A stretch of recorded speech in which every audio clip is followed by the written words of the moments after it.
Hey there, you wonderful listeners. I have a question for you. Do you want to make a podcast? Well, Spotify's got a platform that lets you make one super easily and then distribute it everywhere and even earn money all in one place and for free. How can you beat that? It's called Spotify for Podcasters. And here is how it works. Spotify for Podcasters lets you record and edit podcasts right from your phone or computer. So no matter what your setup is like, you can start creating today. Then you can distribute your podcast to Spotify and everywhere else podcasts are heard.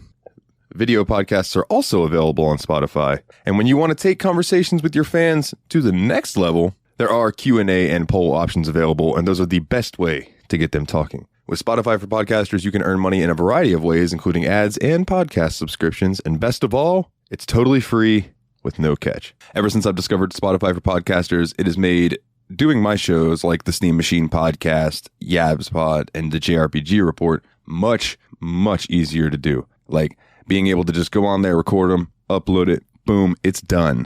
I don't have to pay for a site service to host or anything like that. It's fantastic. So I highly recommend that you give it a try. Download the Spotify for Podcasters app or go to www.spotify.com/podcasters to get started today.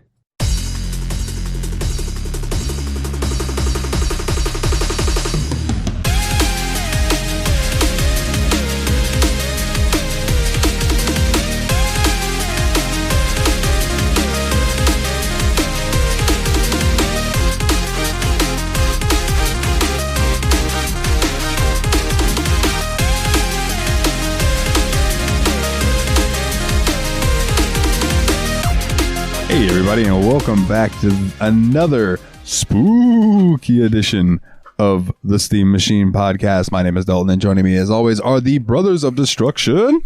The Destructo Bros, Nate. Oh, yeah. I'm Chilly Willy. Ooh. That's not even a ghost, dude. That's a penguin. Scary. That's a penguin from a cartoon. Yeah. I thought that Chilly Willy was the polar bear from the Ices and stuff. Wasn't his name Chilly Willy? He may well be, but it is also the penguin from Woody Woodpecker. And you! Prank that soldier boy. Oh my goodness. Gentlemen, how have you been these past 2 weeks? Before we even get into that, I want to apologize for not having an episode last week. I fucked up. This one was a little bit of a disaster. We thought it would be funny. It would be like, Nate's out of town, so let's be adults and have adult drinks and be silly about it. And I was just kind of mumbling and tired the whole time, and then Dalton forgot to hit save recording at the end. Yeah, I thought I was closing a cover I was working on, and I clicked close on the episode. So that's my bad. Shivers 2 was pretty good. No, it wasn't. It was all right at best. We had very little to actually say about the game in the first place. You didn't miss much of an episode. Yeah. Like, here's the thing. I think I played as much of Shivers 2 as either one of you guys did. I think you did too. I thought it had some neat effects, and I liked the FMV aesthetic, but I didn't really feel compelled to play it in any way. Like, I could sense myself, like, future me getting pissed off if I tried to solve any of the puzzles.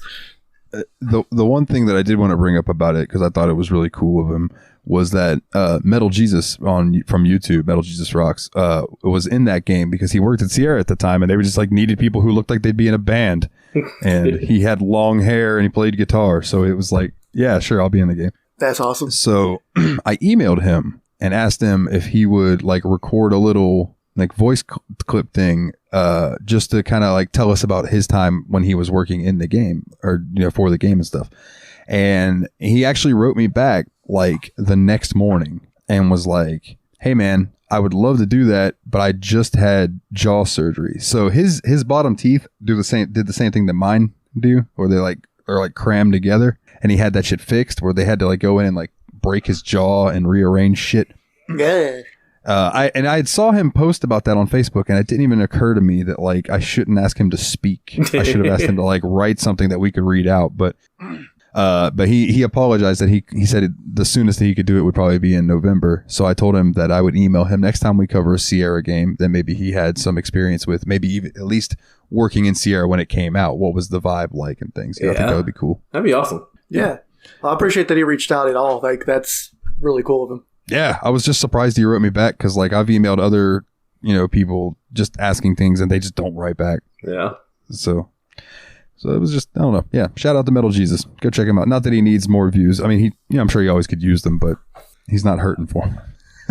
Anyway, how have you been? Let's see. Let's start with Willie because I feel like Nate's got more to tell.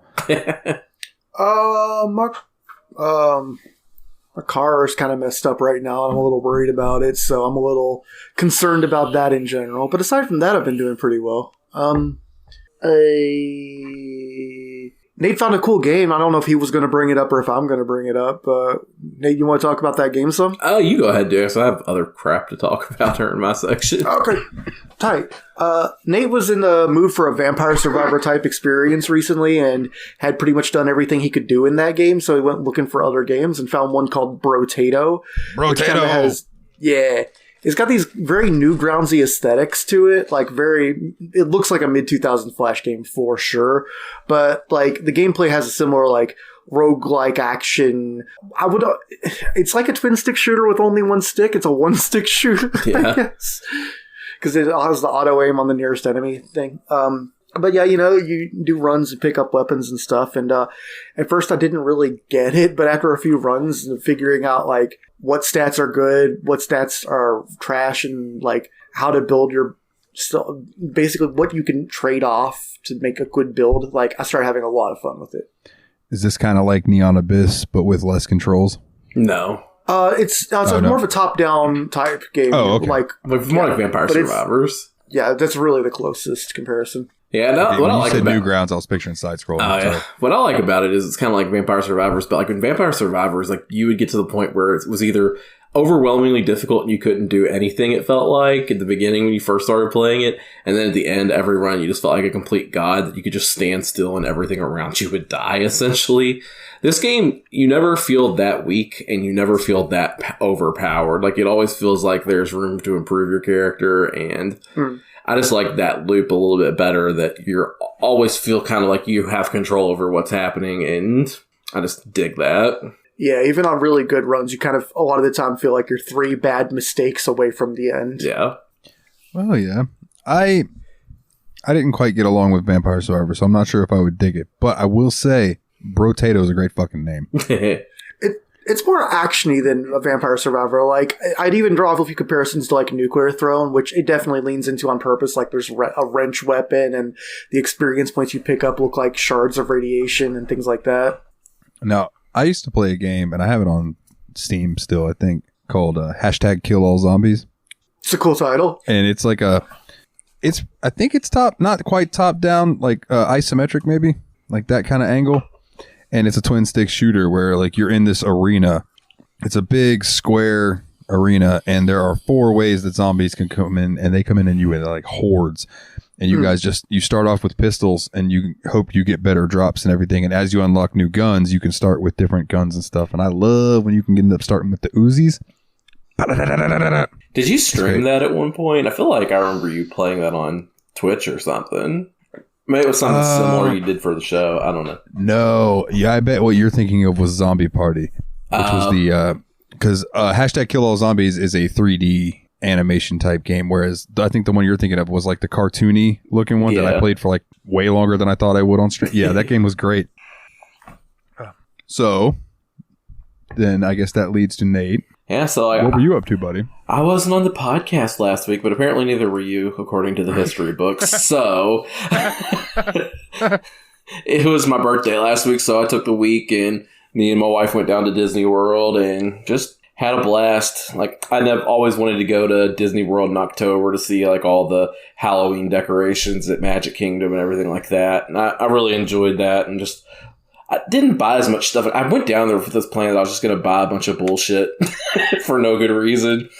And I just didn't end up seeing anything I really wanted, so I was a little disappointed in that. But it was awesome being down there. The lines weren't too bad. The weather was actually kind of chilly one day, and I had to wear a hoodie in Orlando. So yeah, the weather's been beautiful recently. Yeah, so it was a great time. They had a couple new rides I'd never done before. There's this new Ratatouille ride that was really fun. I enjoyed it a lot. And then One of my favorite roller coasters at Disney, I got to do it because we went to Animal Kingdom. I don't know if you are familiar with Expedition Everest, but it's this one where you basically on a roller coaster going up Mount Everest and you get attacked by the Yeti while you're on the roller coaster. Sick. It's a really cool ride. Like, Disney's theatric value on their rides is so much better than any other theme park. Like, for real. Like, they just know how to put together an experience there. Universal's a close second, but it's a different kind of vibe. Yeah, it's an entirely different vibe. Like, the one time I did go to Universal, there was this one, like, we went to the Harry Potter section there, and they had this ride that was kind of really neat. Like, I can't remember it too well now, but it had, like, video associated with it and everything. It was pretty cool. Was it the one where you were kind of like on the side, like the seats that it was like you were flying on the broom? Yeah. And you'd go through, and then that one part where the dragon breathes the fire, and you're like, oh shit, that's actually really hot. Yeah. Like, yeah. That was such a cool fucking ride. Yeah. Yeah. And it was just a great trip. It was like nice to go somewhere, shut off my brain, not think about work or you idiots for a while. I would say that we did just fine without you, but we absolutely fucked up the recording. Dad's back. How did I become the Steam Machine Dad? I'm the middle child of the Steam Machine podcast. Yeah, that means you have to work twice as hard for half as much love. Oh my goodness. Someone's not better.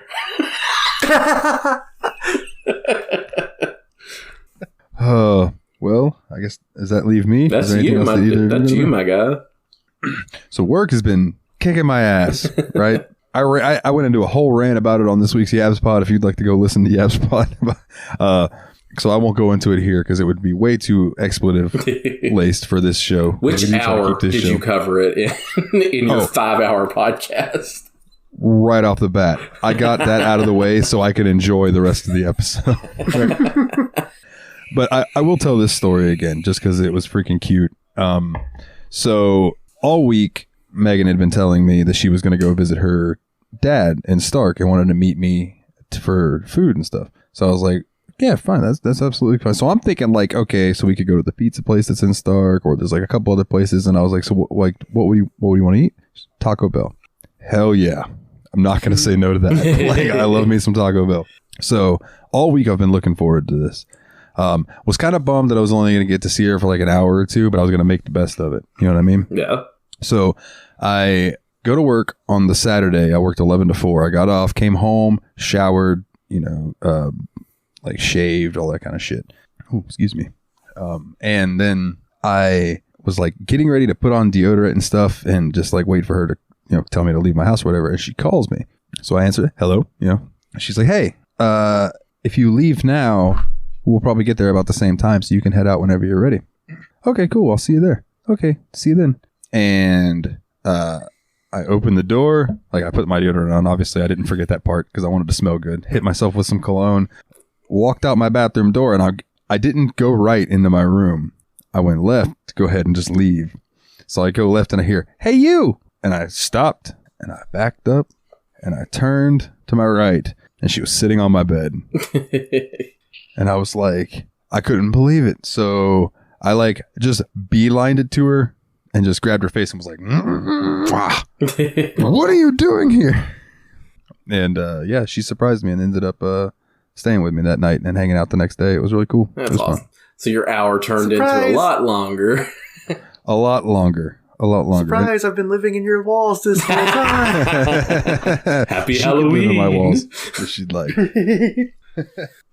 And then I come to find out Jeremy and Ostara both knew about it, didn't tell me. Nice. And I was like, man, I mean, I appreciate the surprise and all, but like, I could have like planned something cute.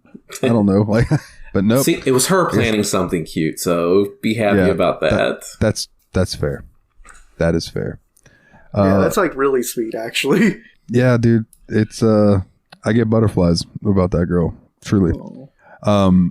But yeah, so like that made all the other bullshit not matter of what happened in the week. So that was how my week went. Nice. And then the week before that, I lost the episode. That's all you need to know. So I fucked up. I'm sorry. So you're both getting docked pay for this.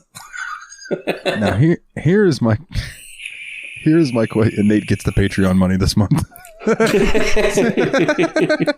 So, what would you like to start off with? Would you like to start off with the free games that we played for the week, or would you like to chat about some certain horror films or books? That we experienced this month. Yeah, so we do that part first. I think that'd be fun. Like, I've challenged our entire group to watch a horror movie to kind of discuss that we hadn't seen before, one of the known classics, and talk about it on the show.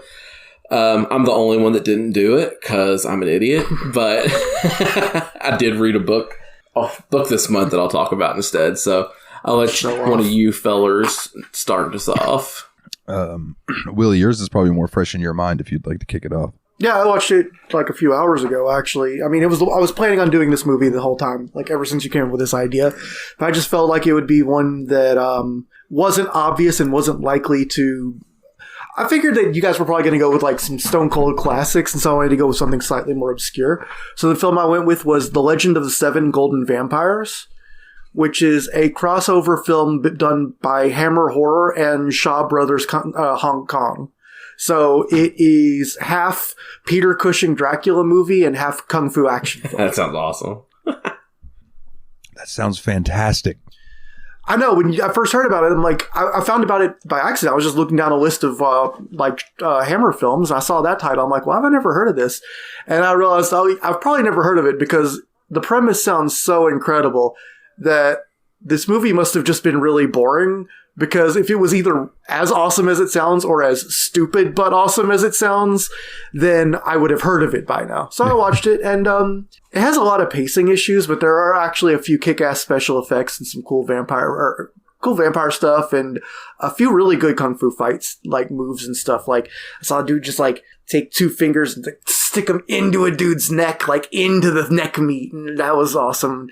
Like 5 seconds after a dude like got hit in the back with a spike club and just blood started splashing out of his mouth and stuff.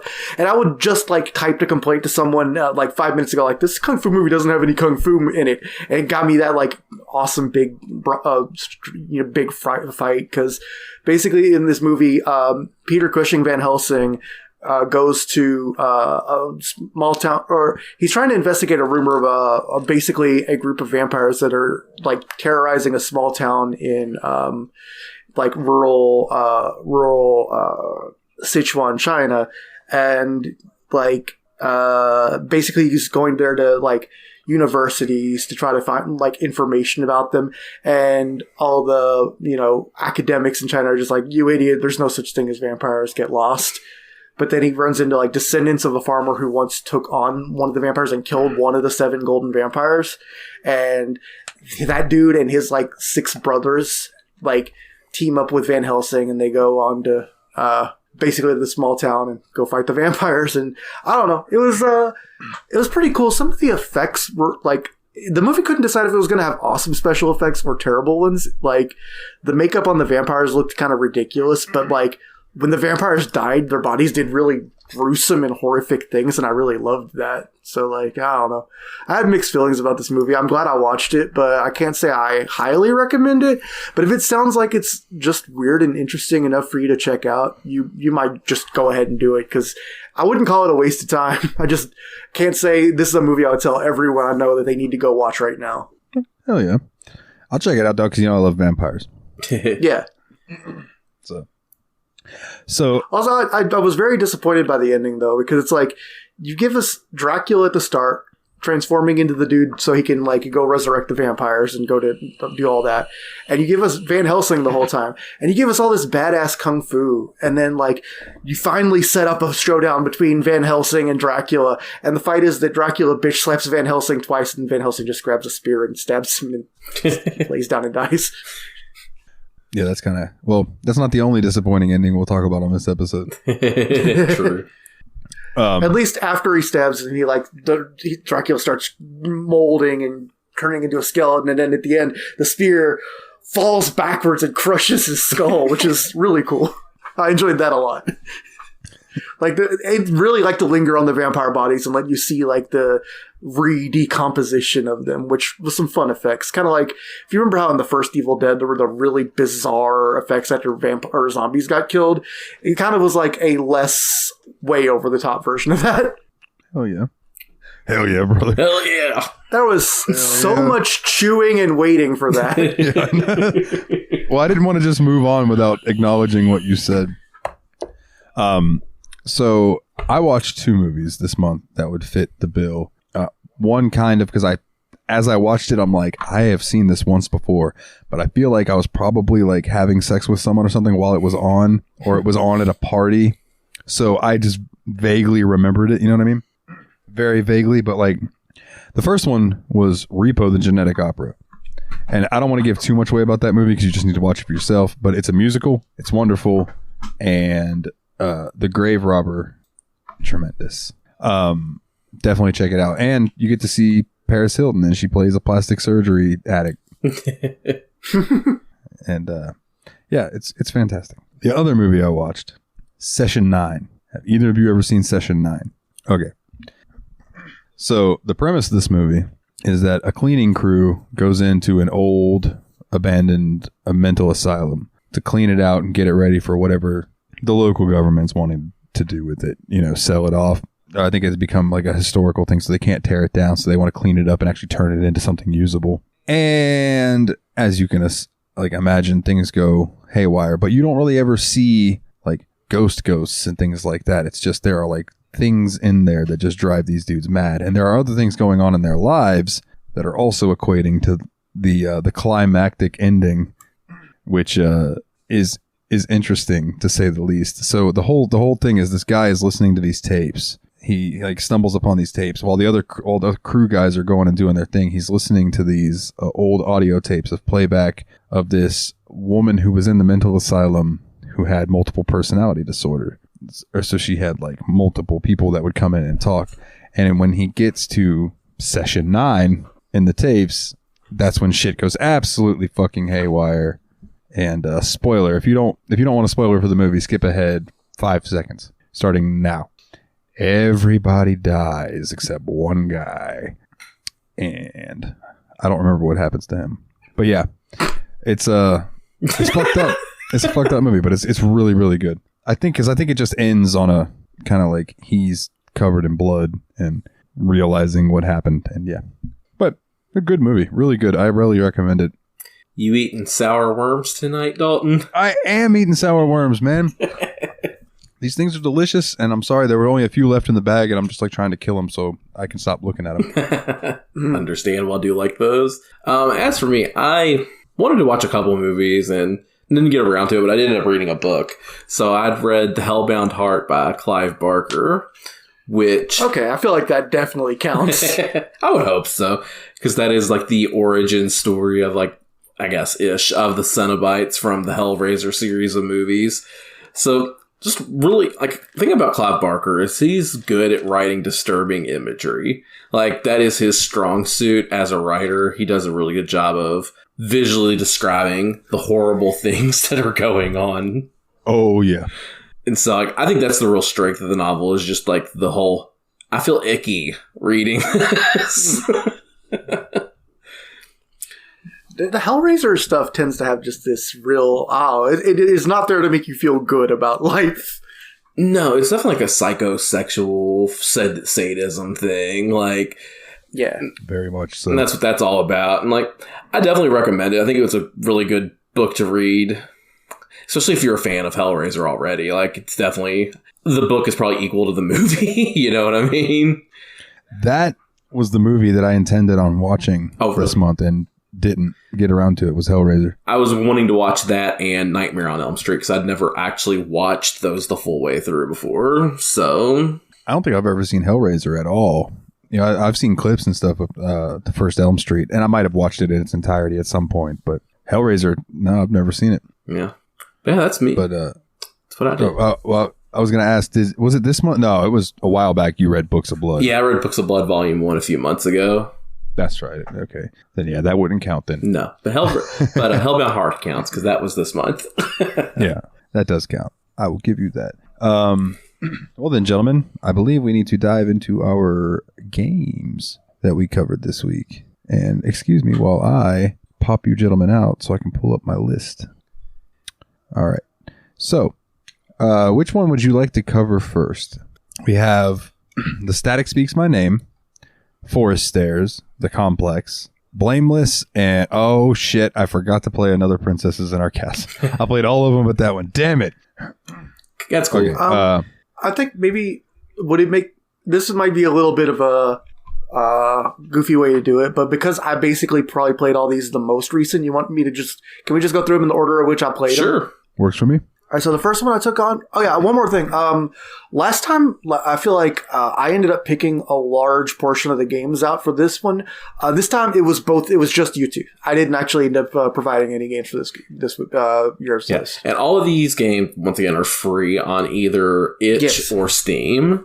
Yeah. I think it's 3 from itch. No, 3 from Steam and 2 from itch. 3 from Steam.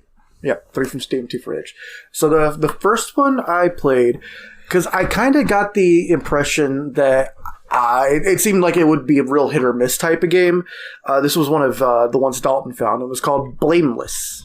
So someone want to give like kind of the elevator pitch for Blameless? Yeah, so the way Blameless kind of starts out is like you're this guy that's got, I can't remember if he was a photographer or a freelance architect. That makes sense. Yeah, I never heard of that before, but it gives you an excuse to end up in a half-finished house. Yeah, it's like this guy calls you to come take a look at the house to help do some interior design, which I don't think is what an architect does. So help some interior design work, and when you get there, he basically takes this giant, like this steel rod and knocks you out with it, and then you wake up in this house, and you're trying to figure out how to get out. That's the elevator pitch of the game to me. Yep, that sounds about right. He's an architect. His name is Art Vandelay. Somebody laughed at that joke. And I know you guys wouldn't, but somebody listening laughed at that joke. Probably Jeremy. Yeah, so I saw this on Steam, and I thought it looked interesting enough to let's play it. Let's check it out. It had a strong trailer. Yeah, and that was about it, in my opinion. So turns out this game's mostly a puzzle game.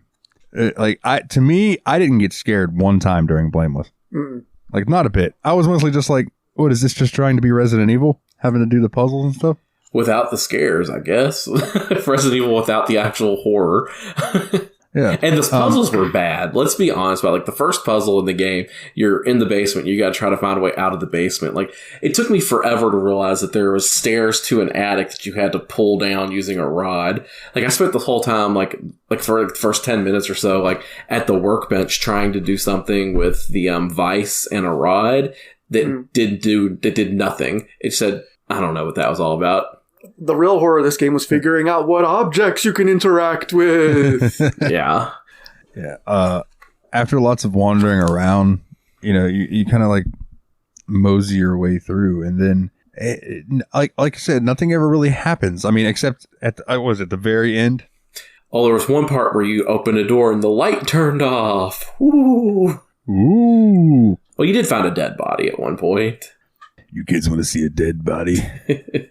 Yeah, you do come upon a dead body and you're like, oh, what the hell? What happened? And then do you touch her? I don't remember, not in a creepy way. Do you pull identification off of her or something? And that's how she has keys and a note. Yeah, so you take those. That's right. Let's just get the cat out of the bag. The ending of this game is fucking stupid. By the way, the ending is almost entirely in the trailer also. You just didn't make it obvious it was the ending.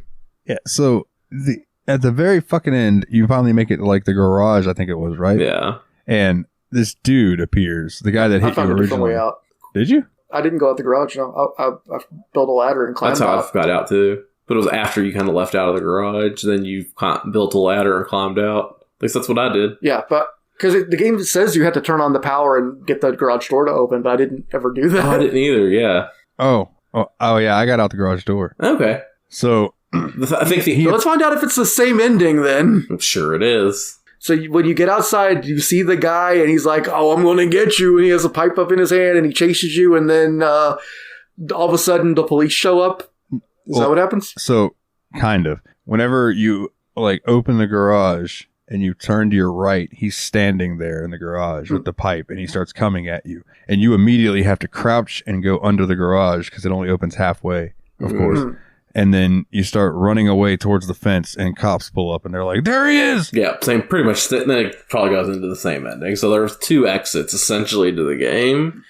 That's kind of neat, but kind of weird, pointless. Unnecessary. Yeah. Yeah. Unnecessary is a pretty good word for a lot of this. Yeah, and then the cops arrest you. They're like, "We didn't see anybody else in the house. We know you did it." And I had a big problem with this whole ending. Like, there's no evidence there was anybody else in the house. Then explain this huge lump on my head from where this dude knocked me out at the very beginning of the game. Like, kid. Unless your guy was crazy and he imagined that whole thing. I guess. I don't know. It's still that doesn't make it any somehow better. Even less satisfying. There's nothing to even hint at that, really. They Blair Witched it. Yeah, so honestly, I think this was my least favorite game of the week, and that's saying something. But it was just pretty weak all the way around. I concur. And the voice acting. The voice acting was so bad. I thought that in the intro, the guy sounded fine, and then after he's been viciously attacked, he stands up and just goes, "That hurt." Like, just the most unaffected. It almost sounded sarcastic. Well, and I remember there was a scene where, like, you get into the garage and there's a note left by the girl or whatever. That's right. And her voice just sounded like this through the whole reading. You could tell she was reading off of a piece of paper while she read it. Was it, maybe Vocaloid? I don't think so, no. No, Nate made it sound like GLaDOS, though, didn't he? Yeah. Yeah, definitely my least favorite. You want to give it a rating? What I give Blair Witch, because I'm going to give this like 3 above that. So probably like I'll give this like a 5, honestly. Because like it wasn't terrible. It controlled okay. It just didn't do what it set out to do, really. But like I'm not going to be mad at a game that wasted 30 minutes of my time rather than 8 hours of my time and was free. So 5. Yeah, I agree. I feel like the Channel 5-second film used to have a slogan that says "wasting your time, but not very much," and that's kind of how I feel about this. I'll give it like a 4.5. Just mild disapproval, but not like I'm gonna get you, Dev. Yeah. Like I feel like you could take the bones of this game and make a game out of it, and I think that they kind of forgot the part that made it a game. Yeah, the hard thing that makes it hard for this game, in my opinion, is like when you look at other games that were developed by small dev teams. Like we played that St. Augustine horror game last year that was just really actually good and compelling and scary. It's just hard to stand up against that when that was like a game jam game that was made in like a couple weeks compared to whatever this one was. So that's why I like these episodes too. Is there's like a great gulf in quality in terms of like execution, professionalism, and concept. Like this game didn't feel super duper amateurish. Like it's not the most amateurish looking game in terms of vibes that we played this week, but like it definitely like more baking needed to go into the actual design of it. Like I mean, it was free. It was as a free game. I have very few complaints, but like if they tried to sell it for even 99 cents, I might have been angry about it. Yeah. I can get that because I've paid 99 cents for games on Switch that I got way more entertainment out of. So what was the next game that you played, Willie? Oh yeah, I picked the order. So let's see. I'm gonna try to. I believe the second one. Yeah, the second one I did was Forest Stairs, which is one that Nate found. I think it was actually the first game we found this time. So I just gotta say I was excited about this one until I played it. Because Wendigoon had done a whole story or a whole video on the backstory behind like the Forest Stairs and like the whole mythos behind it. Yeah, the thing about it, like I was excited about this one too because I remember when those stories were first coming out on Reddit, and I was like reading them as they came out. It was like one of the first like Reddit fiction things that I got really into and thought was really cool. So like I was excited for this one too. And well, it's a game, kind of. It does more than it could have, I guess. So basically the game drops you off in this forest clearing and there's nothing else there but a couple trees and some stairs in the woods. And the forest stairs. And your goal is that the word. Your goal was to figure out what the hell's going on, and you just have to stand at the top of the stairs. Yeah, and as you stand, I did like this touch. Like as you stood at the top of the stairs, it everything started going quiet around you. Like the birds that were chirping stopped chirping, and you just stood there and like it kept getting a little bit weirder. Kept like, I don't know if it was my imagination, but I felt like it made you start like kind of waving around at the top. Yeah, and then if you looked out in the woods, I saw a figure standing out in the woods too. But now, yeah. Well, I do have a quick question. And so I'll start with Willie. They're like, how long did it take you to realize that was what you had to do? I read the description of the game, and that's what I did immediately, is go to the top of the stairs and stand there. I quit the game, then went back and read the description of the game, and then went and did it. That's exactly what happened to me. I played for like 5-10 minutes, and I was like, what the fuck am I supposed to do? I walked around the whole map. Walking up the stairs, then walking off. Yeah, God damn it. We did the same thing. Yeah. And I was like, what am I supposed to be doing here? And it was funny. Like, I wasn't mad at it for that, but like, you move very slow in this game. Like, oh, kind of. This game was clearly made by a young dev, and I'll want to talk about that more later. But so what they did was they it uses some kind of default Unity type 3D movement. They've throttled the forward movement, but not the strafing. So you can strafe run like way fast compared to how you walk. Leave it to the Doom guy to figure that out. I SR40 by default whenever I play a game until I figure out if it doesn't work. Worked good in GoldenEye too, I think. Except you're pointed the wrong way and you gotta turn around to shoot people. But yeah, so eventually you just, how does it go? Like you're standing up there, like all this weird stuff's like happening around you, like I kind of described, then you just get pushed off the top basically. Yeah. Yeah. And then it says later that night. Yeah, then it gives like a little like cover, like what do you call those fill screen? It's just later that night. Like out of a sitcom. 2 hours later. And then it's night and you see a bunch of blood around the stairs and you go over and you discover the body of, I guess, the guy you were earlier. Yeah, and he's pretty fucked up. Yeah, he's pretty messed up. Yeah. Oh, yeah. I actually did. That was like one of the cool looking things because they like his eyes were all kind of like gouged and stuff. You know? Like the dude did some work on the assets for sure. And then you got attacked. Now, Nate, I think you recognized this character. I didn't. Did I? Didn't you say that this looked like a shadow something from Mario? Oh yeah. It kind of reminded me of like. So, like, I don't know if you know about Mario Galaxy. There's, like, this... What's that area called? It's one of the later stages in Mario Galaxy where if you look off in the distance, like, the Watchers are kind of watching everything Mario does. It kind of looks like one of those guys. But it was like this weird black creature thing. Yeah, but the game basically ends, like, you turn around from the body and you get jump scared by it, and then the game just closes out and it's over. Yeah. Yeah, that was it. So I want to come out and say up front, like, this game is obviously really rough around the edges. It's made by a young indie developer who's learning Unity, and like there's a lot of simple and obvious technical issues. Like the skybox had weird warping and seam on it, and like the movement controls were like a little weird, like I said, and the tree assets were kind of like the same one copy and pasted a million times and stuff. It's rough. But like on the other hand, like I got the feeling it was a young developer, so I went and looked them up, and it's like an 18-year-old Australian who makes a bunch of little indie horror games on itch, and they just seem to be having a good time. And like, I don't know, I kind of really appreciate them putting this kind of stuff out there into the world, like learning their tools as they go and showing us their projects. They clearly have a lot of ideas and seem to be having a lot of fun with it. So like, keep it up, Lachlan. Yeah, for sure. And I definitely appreciate that they are out there making something. And I feel like that's one of the great things about, because this is on itch, not on Steam. I think that's one of the great things about itch is it kind of like encourages people at that level to build games and put them out there for people to play. And I think it helps build a lot of confidence in that way. I appreciate itch a lot for that. But the one thing I will say, Dalton, I know you got the message when I said it. I was like, note to self, don't pay $3 for a game on itch.io before actually playing it.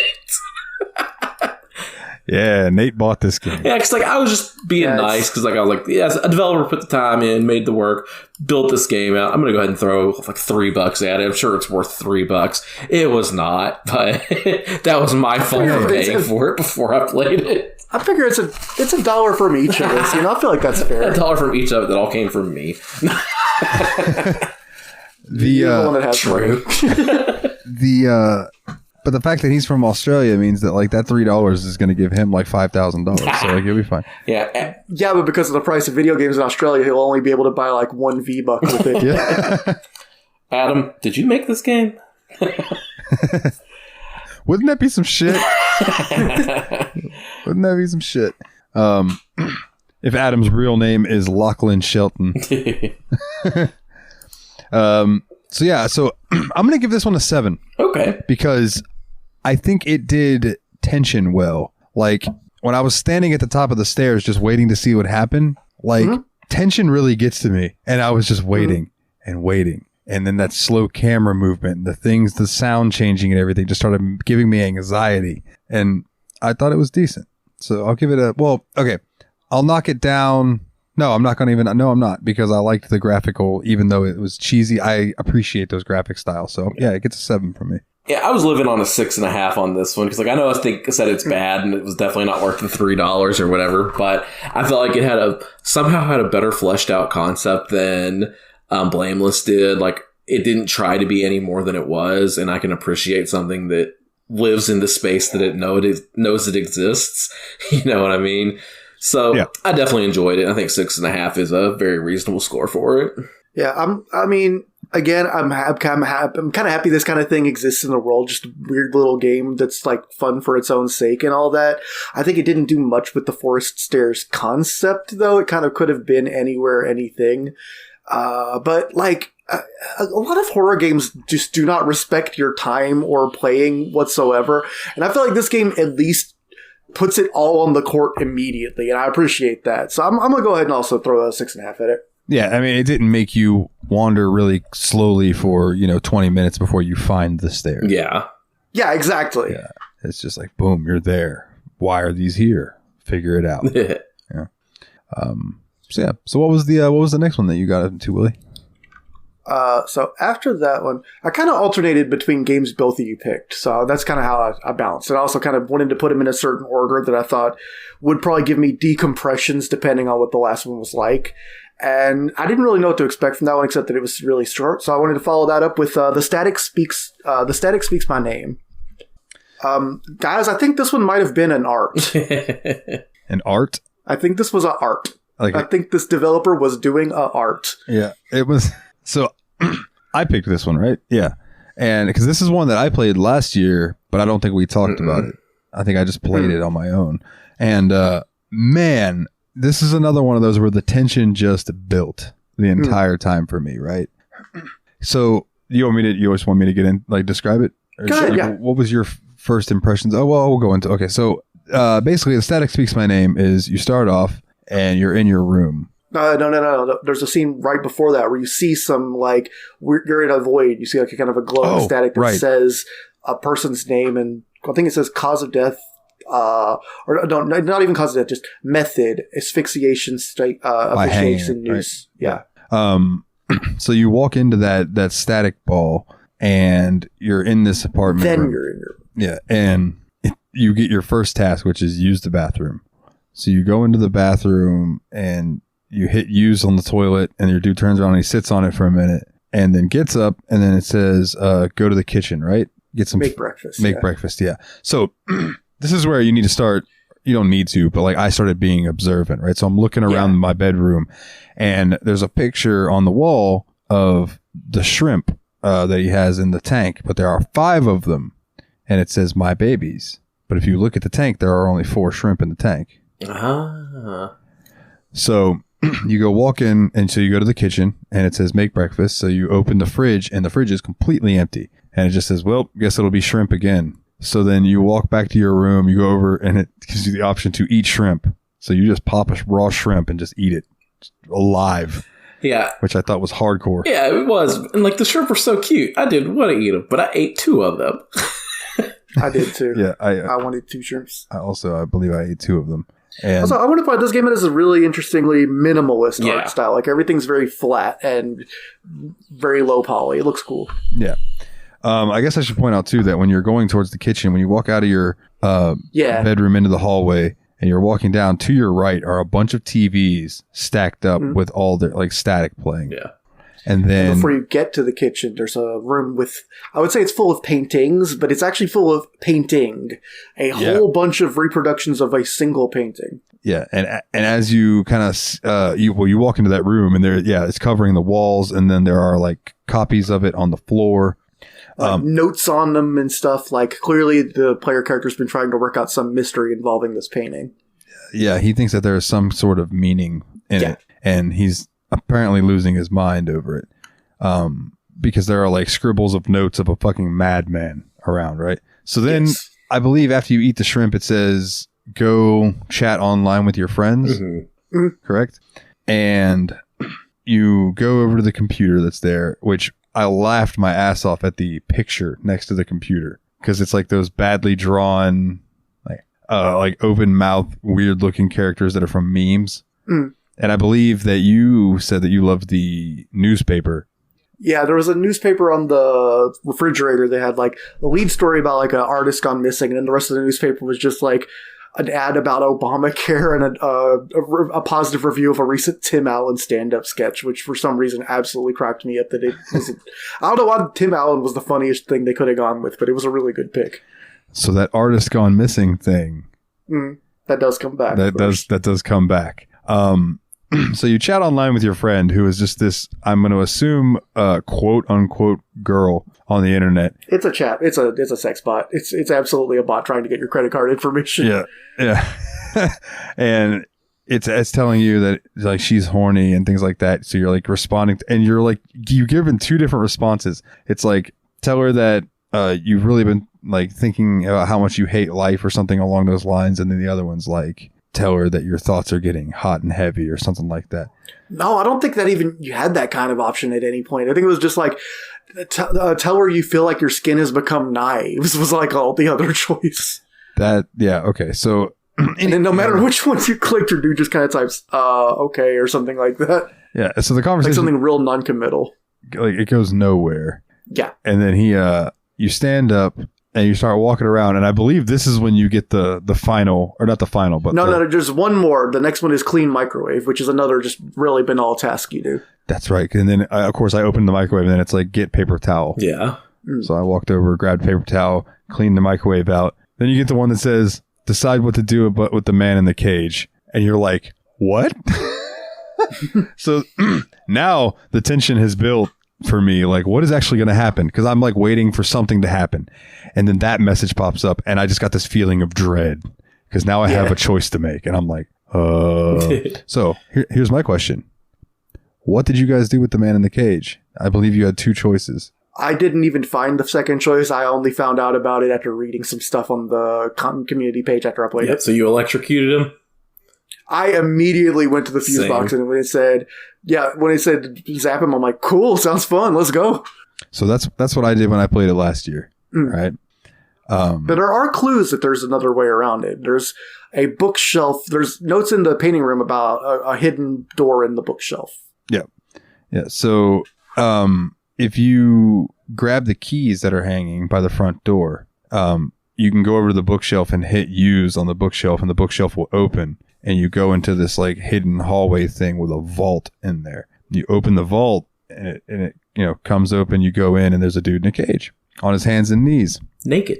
Very and very rudimentary NPC design. But I mean, you didn't need it to be more. Like you said, the game is very minimalist. So I unlocked the cage, and then it just says, "Let your body rest. Go to your room and let your body rest." So you go into the room. Oh, good. I tried to figure out how to interact with the bed about 10 times before I figured out, this is bringing us back to the start of the game. Yeah. Which is where you go into your room, you make your way into your closet, and there's a chair with a noose hanging above it. Oh, I guess this is like trigger warnings for people. Sorry that it's afterwards. But I mean, I feel like it was obvious where this was going when we said the very beginning of it. But yeah, sorry.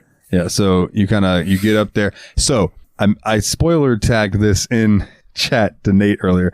I said I was playing The Static Speaks My Name, and I'm listening to the song Blood Brothers by Papa Roach.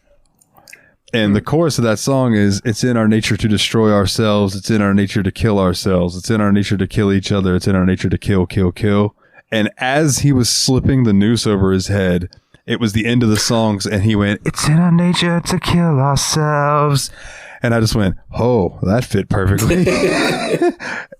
So then you know what happens. And then you end up back in that black void again. And this is where I was disappointed that there wasn't more game, because I was like, let me see where this is going to go from here, because you get a bunch more choices with all different kinds of deaths. And they're all very interesting sounding. Yeah, there's one like throat slit, an attack or something like that. There was one that was like an old man that was some sort of overdose. Yeah, and then the one I ended up going to was like I think it was like a high school. It sounded like a high school girl, and it said like self-immolation. And I'm like, oh, I've got to know what that one's about. But then you walk through it and you get hit with the title, and then the game closes. Yeah. You guys got any opinions or a rating for it?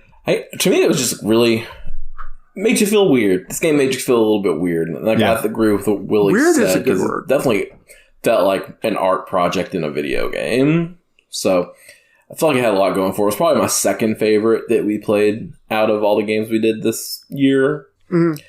I think it's my favorite. Yeah. But I mean, I don't. So I honestly think I lean towards like about a 7.5 on this one. Yeah. I was going to give it an 8. So I'm right in that ballpark. And it's probably the highest rating that I'll give. But yeah, I got about 7.5 for it too, because it was really interesting, and it definitely had a lot of its own personality and force of will that coursed through it. Like, this game definitely is there was like someone's vision, and they got it out there. So I got to give them credit for it. And like, it's definitely the game that executed the most out of its original promise, I think. So I'll give it a 7.5.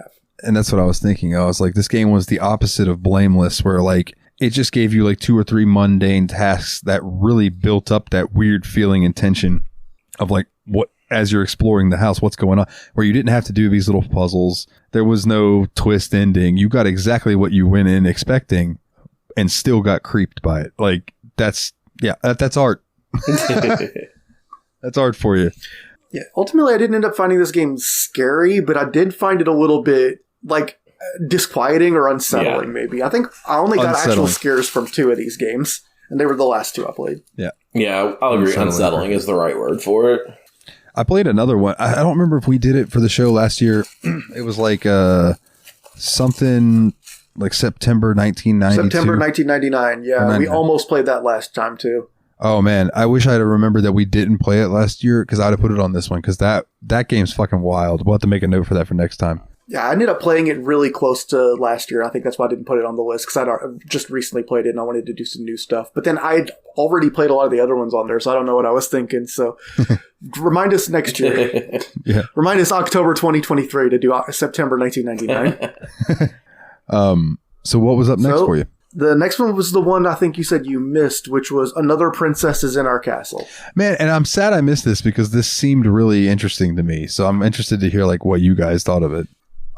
Nate, you want to give the summary of this? This was one of your finds. Yeah, so this one was... It was a really cool trailer. Yeah, it was a really cool trailer. It basically is like, essentially like your Mario from Mario 64.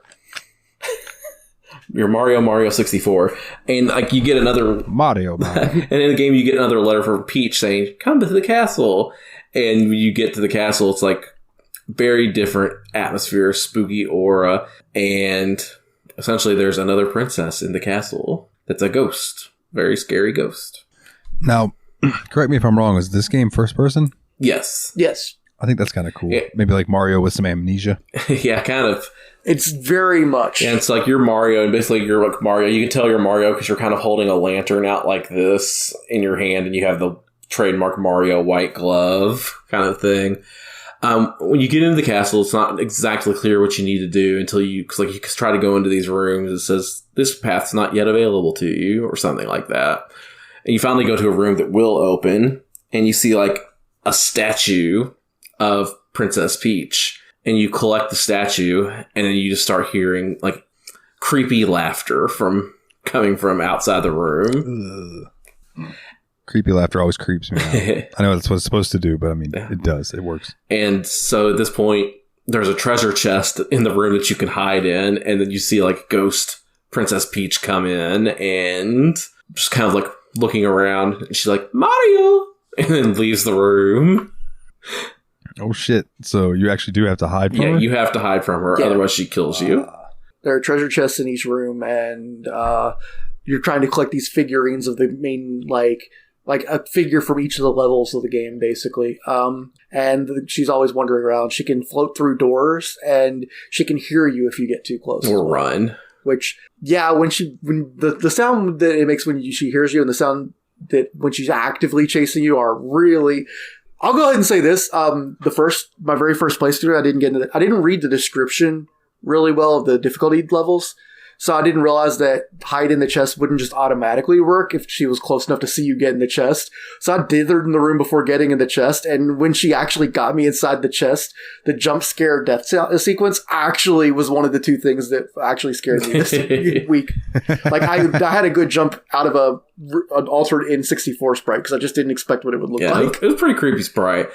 And the problem I feel like this game had was there was no checkpoint system. Yeah, it says like checkpoint unavailable in demo, so there's more coming. Yeah, it's like this is a demo game, so I'm hoping that they kind of work that out to like where every time you die, you don't start back at the beginning outside the castle, walking your way into the castle again. Because it's cool the first time you do it. It really is, because it feels like you're reenacting that scene from Mario 64, but like the fourth or fifth time you do it, you're just like, ugh. So, did you actually end up beating this game? I was going to ask you the same thing. I got 7 statues at one time, and then I got killed, and I didn't feel like going. Yeah, I think the most I got was 5, and I was like, I can't do this anymore. It just, if it had checkpoints, it would have been easy to go ahead and see the game through to the end, but I just didn't have it in me to start over that many times to try and do it just to die again and have to start over from the beginning. So that kind of took this one down for me. I want to say I think this game does a really great job recreating the architecture and graphics of Mario 64 in a completely new style. And like, if you just watched the trailer of this game and said, oh, that looks really cool, and then didn't think about it again, I think that might be a way better experience than actually playing the game. Like, I think this game would have been better suited as a short film in this form of a video game trailer for a game that you don't actually make. I think it has potential. I think it could get better if they worked out the bugs with like the not bugs, but like just work out the issues with the checkpoints and not having to start the game completely over every time you die. I thought it was all right. It's not one that I'm going to go back to. I'm probably going to forget it exists before they make another update to the game. But unfortunately, like I just don't think that the core gameplay loop is really strong enough. Like, you're basically not sure where the princess is the moment she's not in the room with you, and you don't know where you can go, but there's nothing you can do to really ameliorate that. And so I guess it's a feeling of helplessness that's supposed to be scary, but I just find it frustrating as a player. Yeah. There's other things that are kind of unfriendly, like there's a stamina meter when you run, which I think is kind of neat because it's built like the health wheel from Mario 64. But if you totally expend it, you can't walk again, or you can't run again until it fully refills. And like, I don't know, that just seems a little unnecessarily hostile. Yeah, so to me, like I put this one like just above Forest Stairs. Like I'd give this like a 6.5, I suppose. Like it's not bad. I like the premise of it more than the actual execution, but it was neat.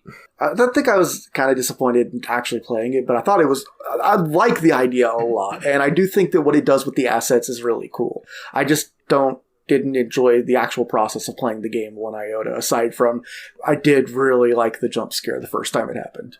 So, and the initial build up to what goes on is pretty cool too.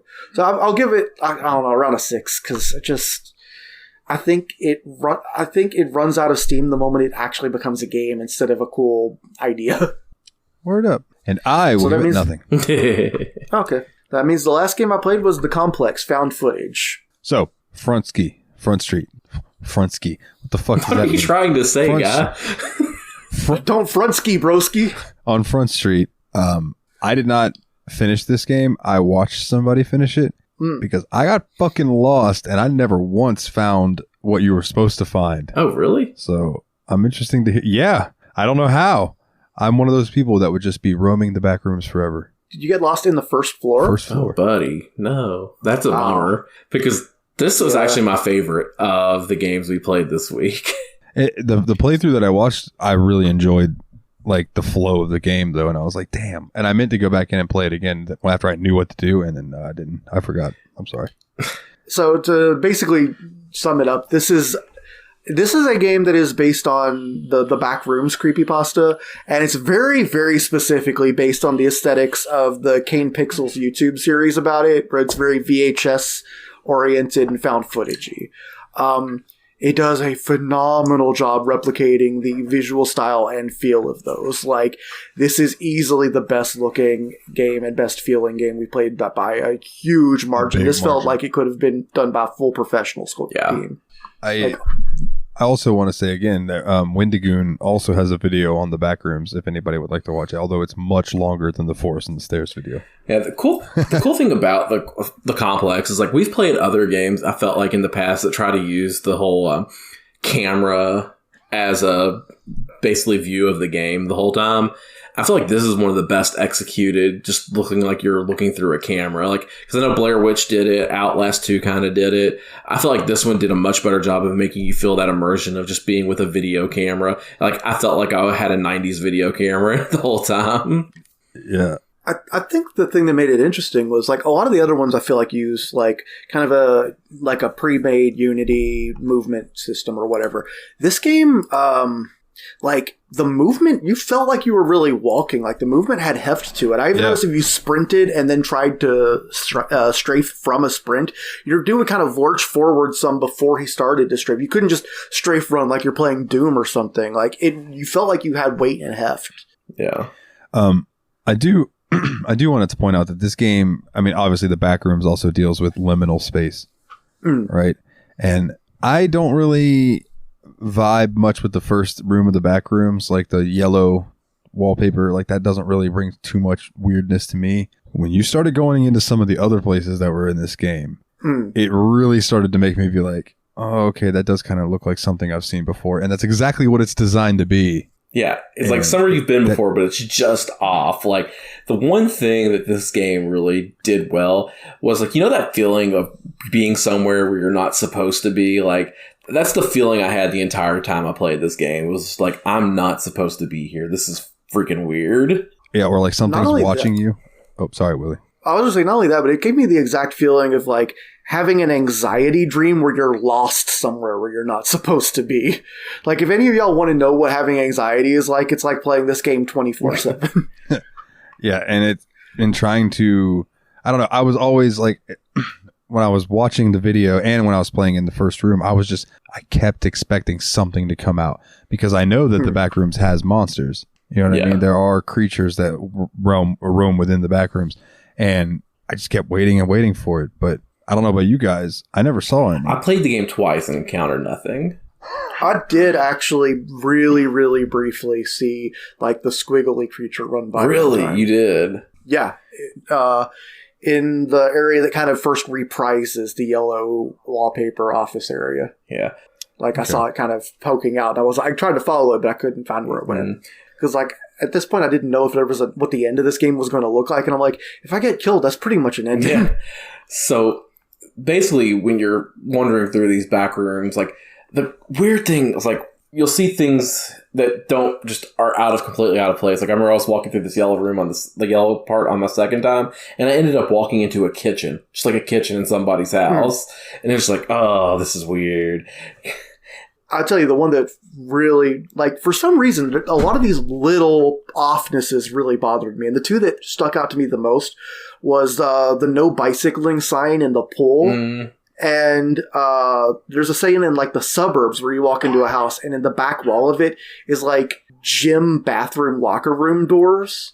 And they both have two doorknobs on them, like, right next to each other. And this just really weird configuration. It made it look like an alien was trying to assemble the world from your own thoughts or something. Did either of you stumble upon, in that very first area, the big open room with just one singular dining room chair sitting in the middle? No. There was a lot of weird shit like that. Though. Like, at one point in the office space, I found, like, a electrical post just sticking straight up for no reason. It just, shit like that kept making me go, this is wrong. So basically, when you play the game, is like, what you're looking for, you find out eventually, is elevators, so you can go up elevators to try to go to the next floor of the back rooms. And so like the transition from the first to the second, like you go up the elevator and then you end up in an area that's very much swimming pool, but like the entire thing is swimming pool. Like I don't know how to describe it. It's really freaking weird. It felt like it was a shopping mall or a school, but made out of swimming pool and tile. It was really weird and freaky. It was my favorite floor by far. Like, I don't know what that is. I don't feel like I've ever had a dream about this kind of place before, but it feels like it was ripped right out of my weirder dreams. I just found a good screenshot of the pool area. I'm going to post in the out of context. Nice. And see if anybody else is like, whoa, what the fuck is that? I feel like I recognize that. Wow, that screen is bright, Dalton. Like your face is super white right now. I look like one of those anime characters. But so you keep going from floor to floor. I think one of the best segments of doing that, though, was there's this one floor that you get in the elevator, and instead of the elevator going up, you hear a knocking on the elevator, and then the elevator door opens back up, and you go to leave. But now there's a bunch of chairs and stuff all stacked in front of the entrance to the elevator. So you just get back on the elevator. It takes you up to the next floor. I didn't see that, but I actually had an elevator glitch out on me one time, so I might have missed that. Oh, scene. yeah, that scene was like the elevator. Like that was the scene that kind of converted with somebody there with you. The elevator closed without me in it on one of the floors, and there was a really long section, and then I just ended up teleported to the next floor. That's funny. But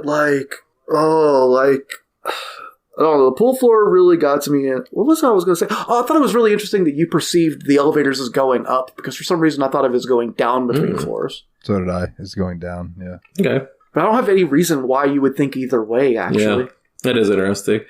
I think my favorite floor was the one where you walk out of the elevator and you're outside and you're like in that like little suburb looking area, and you take like 5 steps out and all of a sudden like the sky goes red.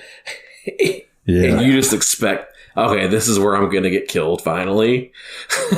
Yeah.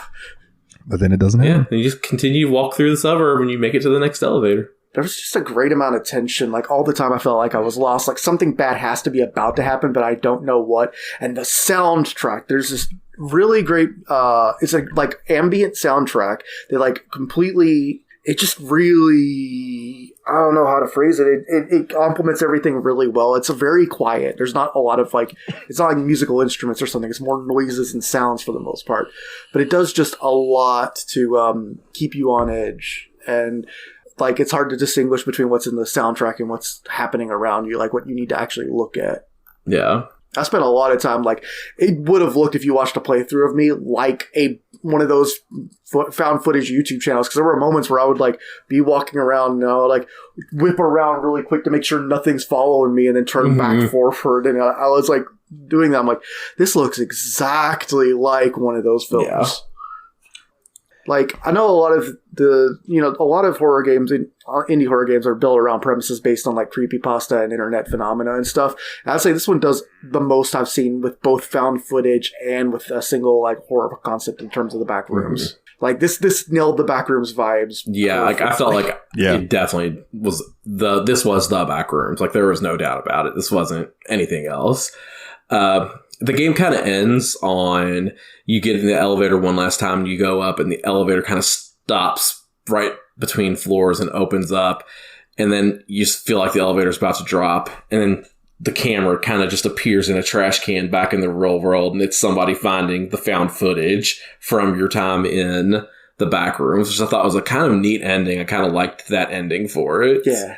It's cool, but it also leaves the question of what happened to your character too. Yeah. You know, it's just like, That's the point, I think. Yeah. But like, it's a cool unresolved mystery to me. Like, did you vanish? Did you end up back there too? What happened? Did you die? Did you get eaten by whatever the back rooms is? Is it a liminal space that shut itself behind you with you inside forever, or what are you? Or is it even real? You know, I don't know. It was cool. I mean, it did kind of imply there was some kind of science experiment thing going on too, but that wasn't very much explained. No. The one thing I thought was interesting too, though, is like I did not, because I played the game twice and I did not encounter the squiggle monster at all. But I saw screenshots of it. I was like, is somebody just putting this in a screenshot because it looks really weird? But I was like, Did somebody just kind of Photoshop this in and post it onto the community page? No, I totally did really briefly. Like I'm saying, like less than a second. I was like almost unsure I saw anything at all, but like it was definitely there. Now, Nate, you mean to tell me in the community section, all them fucking pictures with like Walter White and SpongeBob, those aren't and real? Among Us. You're fucking with me. You're fucking with me. So what would you guys give this game as a rating? Like I said, this was by far my favorite that we played. I'm fully willing to give this one an 8, which is really good for free. I'm giving this a 10 out of 10. Really? I'm giving this a 10 out of 10. I think this was an unqualified success. I thought you said you weren't going to give anything more than... that was you. Okay. That was him.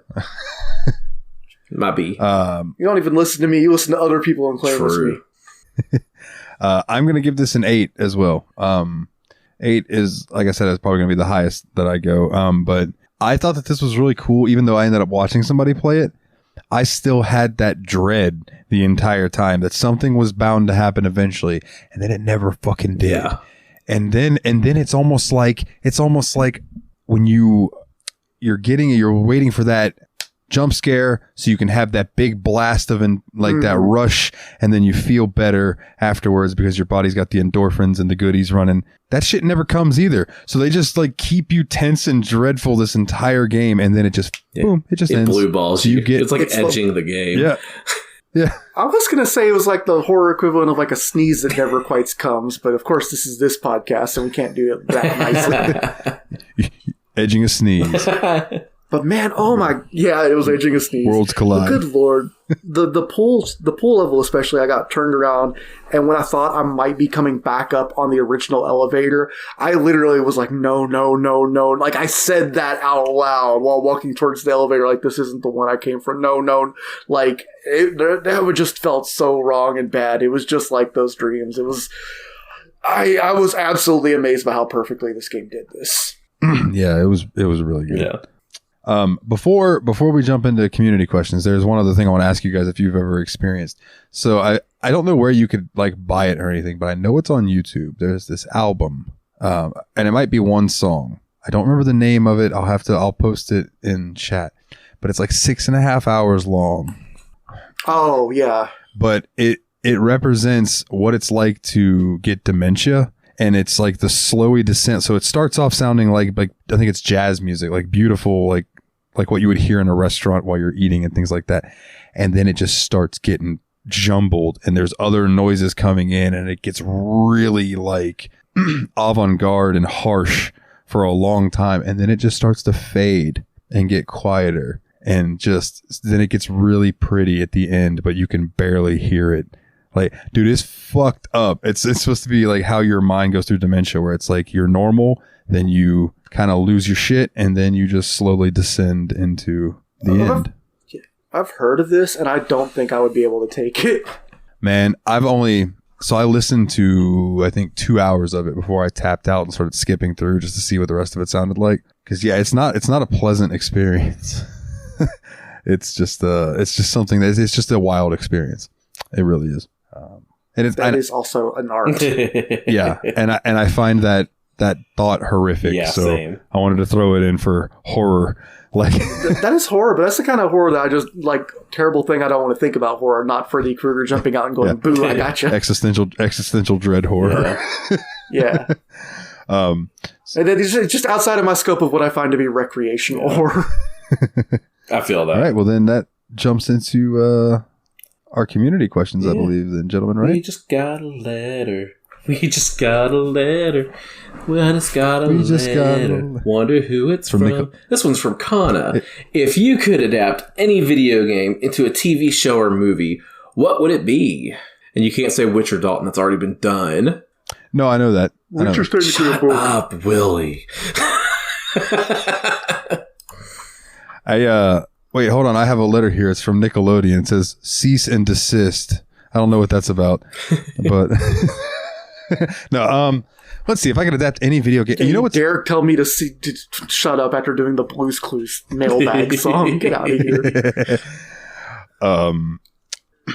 Here's Nate's fail. It makes me wail. I'm gonna kick him in his tail. Mean. What?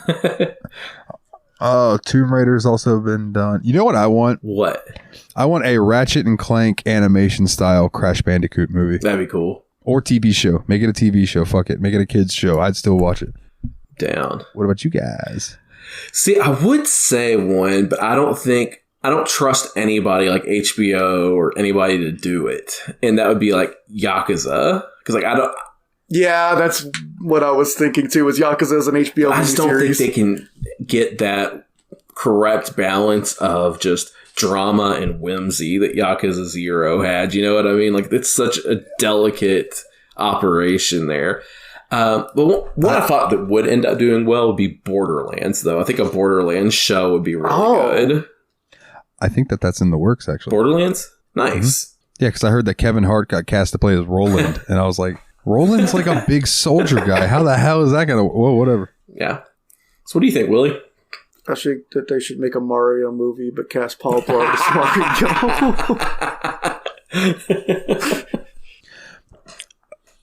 Quickly, the Yakuza thing, give that to South Korea. Oh, that's a great idea. The people that do those K-dramas and stuff. Yeah.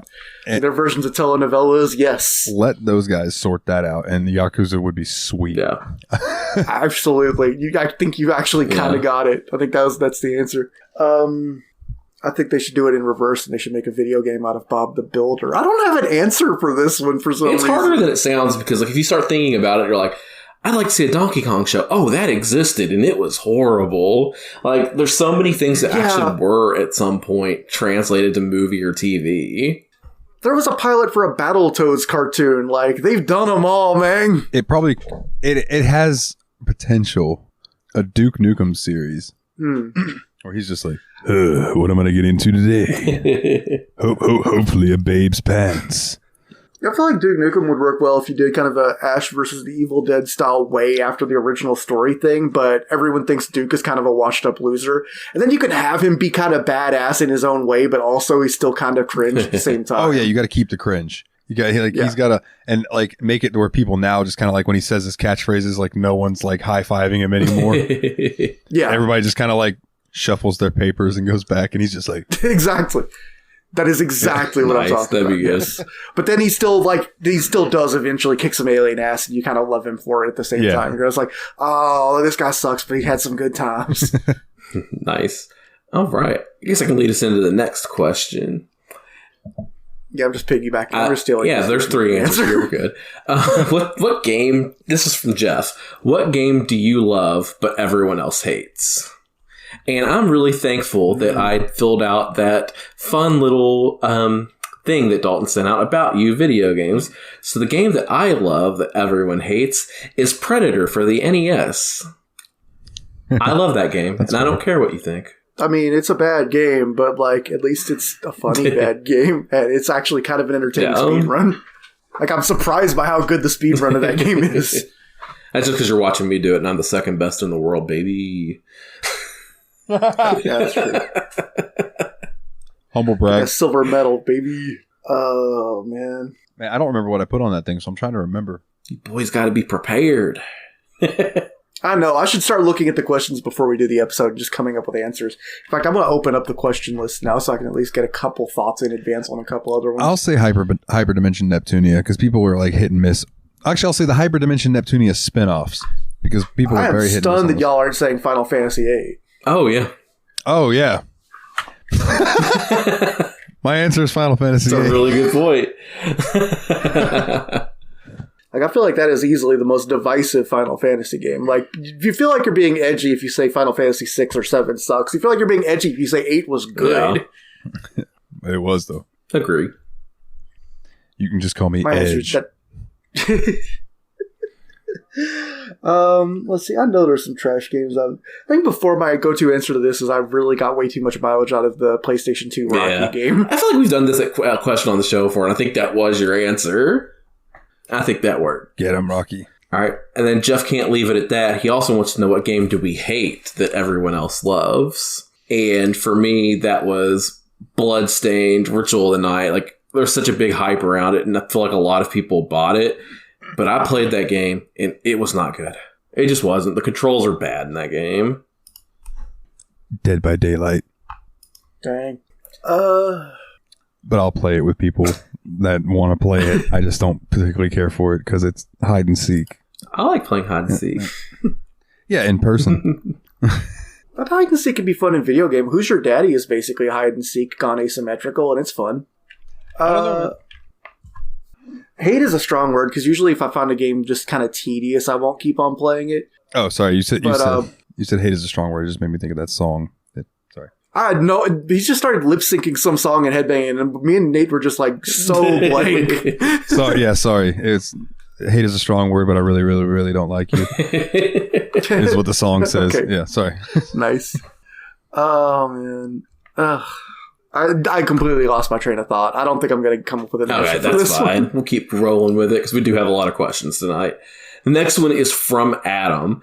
Will you ever play Batman Arkham Origins for the podcast? Yes. Yeah. I'd say that seems real. If I'm going to pick one, I'm going to pick Origins before I pick Night. So there's likely a chance that it's going to be the next Batman game we do. That's fair. And then from Adam as well, what is the best Ninja Turtles game? I'm going to be the basic bitch and say Turtles in Time because I think it's the only one I've ever played. It's a good game. There's one... I feel basic too because I liked the second NES game the best. Those two are objectively very correct answers, so I'm going to kind of veer away from those two. I really thought you were going to say Shredder's Revenge, and we could all just pick safe favorites. No, there is this game. It's a fan-made game, actually, called Teenage Mutant Ninja Turtles Rescue Palooza. And it's like this amazing beat 'em up that takes elements from all the other Ninja Turtles games, has an insane cast of playable characters. Like, name a Ninja Turtles character, they're playable. Like, I remember playing with Dave one night, and he was like, Yojimbo Usagi, is that his name? The rabbit guy? And I was a Rocksteady. Like, there's so many different characters you could actually play as. It was really cool. Was that the one that y'all were like setting up the shit online for a while? And like it was like Dave, you, Grim, and I think some other people that were all into that game for a little bit? Or am I thinking of a different Teenage Mutant Ninja Turtles? They also did that with Shredder's Revenge, but I think I remember them playing some online with this. Yeah, I know me and Dave did that. We tried to get this to work with more people, but we had a lot of trouble with it. But me and Dave were able to figure it out one night. But we did play Shredder's Revenge as a group, because you can play up to 6 players at a time. We did that over on the Tadpog Discord. Wow. It's a really fun game, too. Like, I'd highly recommend that one for another great Turtles game. Like, Turtles has a pretty good track record with video games. The only one that's really bad is the first NES game. Yeah, and even then, it's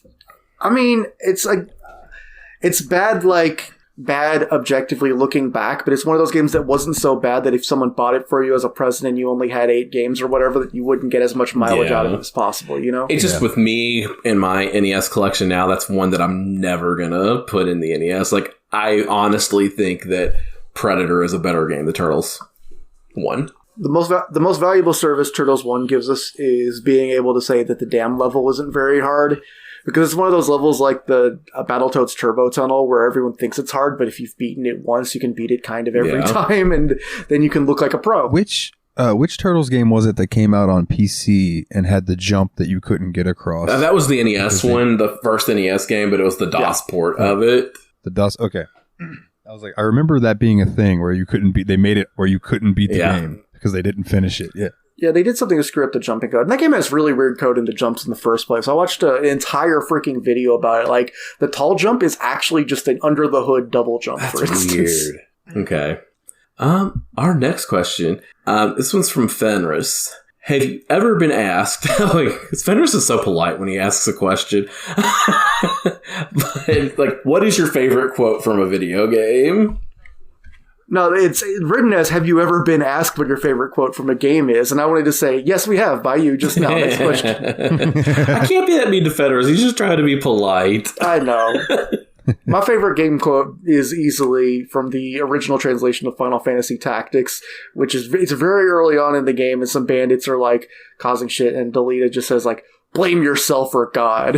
And it's, like, such an insanely metal line out of nowhere. That's funny. So I have 2 that jump out to me. The first one is, hey, I can see my dick from up here. And that's not my serious answer. My serious answer is war. War never changes. That's an immortal one. It's the first line in every Fallout game. Like, Yeah, one of my favorite ones is from Dragon Quest XI, and it's just this like side character, not even one of the main characters, Dave, who's like the boat captain for Sylvando in that game. And I can't remember the exact context of the scene, but I have a screenshot of it on my computer because it cracks me up, and it's just Dave going, "Crikey, here it comes! Oh, I'm too young and beautiful to die." It should be pointed out that Dabe is a huge hulking dude in a pink like leather mask that covers his entire face. Dave rules, dude. One other quote that just always makes me laugh in Skyrim, if you're using Sophia, who's a mod follower, she has this one quote where she's like, "I used to hang out in the churches a lot, but I got tired of all the incest." And then she stops for a minute, and you're walking. Like, I always stop and turn around and look at her because I'm just like, what? And she says, "Did I say incest? I am so sorry. I meant incense. They gave me a headache." It just cracks me up every time. Nice. That feels like that could have been an actual line from Oblivion. Yeah. Oh my God. That's another one of my favorite lines. Is the necrophilia thing in Oblivion. Yeah, 100%. That's the exact vibe I was picking up, yeah. Cuckoo. All right, so Nate, do I need to explain shippings to you? No, I'm very aware of what shipping is. I did not know until it was disclosed to me. So this one's. I like when. Go ahead. I'm just going to say something stupid. Yeah, so this go one's ahead from Jeff. And who are your favorite shippings? My favorite shipping is the time the Ever Given got stuck in the Suez Canal and blocked traffic for all commercial vehicles in that part of the world for weeks. My favorite shipping is Amazon Prime 2 Day. Okay, we can give real answers now. Man, my throat is fucking up today. I think that, man, it's always been Squall and Renoa. Is it a ship if it's canon? Wait, what? If they canon get together, it's whack. That's not shipping. Oh, well then what is shipping? Am I Shipping is when you as a fan put together your ideal relationships. Oh. Lara Croft and Drake. Canon ship does not count. Drake? Yeah, they got Drake from Drake's Fortune, Uncharted, the main character. Oh, Nathan Drake. I thought you meant Drake the rapper. That's even better though, TBH. Hotline Bling. You can say what you want, but mine is Chun-Li and me. That's okay. You guys are doing so bad with the. I was gonna take it seriously after giving stupid. I can't. I don't. That's not something I do. Honestly, I haven't even played any of the games where they interact yet, but I already feel a very, very, very huge sympathy for Kiryu and Majima shippers. Like, I feel like they've got to be on base. It sounds right from the get-go. Kiryu-kun! Majima. No. Yeah, Majima. Kagome, Inuyasha. Yeah, I can't think of any others right offhand. I mean, I'm sure I could, but there gotta have been I mean, come on, you had to have been like, man, Selfie shouldn't have got with Irvin. She should have got with, like that, something. Candy Kong should have got with Diddy. That's all I'm saying. I think Anne in Persona 5 should have gotten with Yosuke. Okay, there you go. I don't know what that means, but that counts. That counts. You will know eventually. I know. We're definitely. I mean, I think nobody should have gotten with Rydia in Final Fantasy IV. Damn. I agree, though. That is a child that just you magically aged up, and that gives me the willies. Yep. All right. Next one, I don't know that I have a good answer for the first half of it, but this one's from Adam. What is your favorite prequel game and favorite sequel? I don't know a lot of prequels. And so prequels, it's interesting. I can't think of a lot of video game prequels, personally. You want me to throw mine out and that might help you? I do know mine. Yakuza 0. Yeah. Busted. We can't all say Yakuza 0. Now. My favorite prequel game? It's a prequel to the Sinnoh region of Pokemon Legends Arceus. That is a prequel game, and it is very good. That is pretty. That's a good call. But Yakuza 0, that is the correct answer. Yeah, that's a really hard one to talk because that's like you could ask what's my favorite game and there's a chance that I'll say that. So favorite prequel, let alone. Again, I had something and lost it. I think it's kind of neat. I mean, I don't know if this even counts as a sequel or a prequel because it's more of a retelling that happened after other games. But Super Castlevania 4 is like Castlevania 1 again after after 3 came out, but before the events of 3. So that's kind of neat. All right, and then sequel. I come to think of it, the entire Castlevania timeline is Turbo. Half the games are pretty much especially like I think Harmony of Dissonance happens at like almost the Aria of Sorrow happens at like the very end of the timeline, basically. So pretty much any game that came out after that counts as a prequel, except Dawn of Sorrow, which I guess is a direct sequel. Shut up. What about sequels, though? See, my instinct is to say Persona 5, but I can't because that's not a sequel to anything. That's just the 5th game in that series. They're all different, you know? So it's like I was going to say Ys does have a sequel, so doesn't it? Ys, yeah, and Ys is all out of order, too. Okay. Cool. As far as where they happen in the timelines. But I'm going to go Witcher 3. Nice. It's just real good. I think I'm actually going to go with, and a lot of people don't agree with me that it's a better game than the first one. But I think the sequel is better. Super Mario Galaxy 2. Oh, I fully agree. If I didn't already have something I was going to say, that's again one of my possible picks for the best game of all time, let alone best sequel. I love Mario Galaxy 2. I think it's one of the most just joyful platforming experiences I've ever had. Every challenge felt good. And even like the green star, it was like a completely different game mechanic, hunting down the green stars. But I really enjoyed that they gave you the visual clue, the clue for the shadows, and the sound being really loud. Like all that put together made finding them like not tedious. In the same way that, like, red coin stages can be tedious in 3D Mario games. Like, it's crazy how well they did that. My answer is Doom 2. Oh, yeah. Yep. All right, I'm going to skip around in the questions list a little bit to keep it interesting. I'm going to put a couple of cool questions together. This one's from Nate. And he asked, why isn't the handsomest host on this episode? Well, he is now. So, there you go. Thanks for writing in, Nate. I really appreciate hearing from you. That guy's a piece of Ryan shit. isn't on this episode. This one's from Chadwich No Crust. If you had to eat more than one fruit in a single sitting, what would you choose?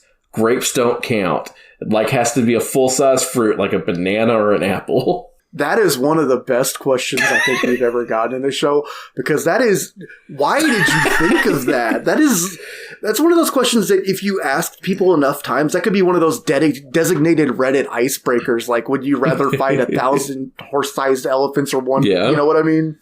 I didn't get that right. It's mouse-sized horse or whatever. I have an immediate answer. Oranges. Oranges are good, and one is never enough anyway. So give me 2 oranges. Yo! I was thinking clementines, but that's just baby back bitch oranges. So I have to come up with a different answer. Clementines are delicious. They are. They are, but you eat like 3 of them. You eat 4 of them.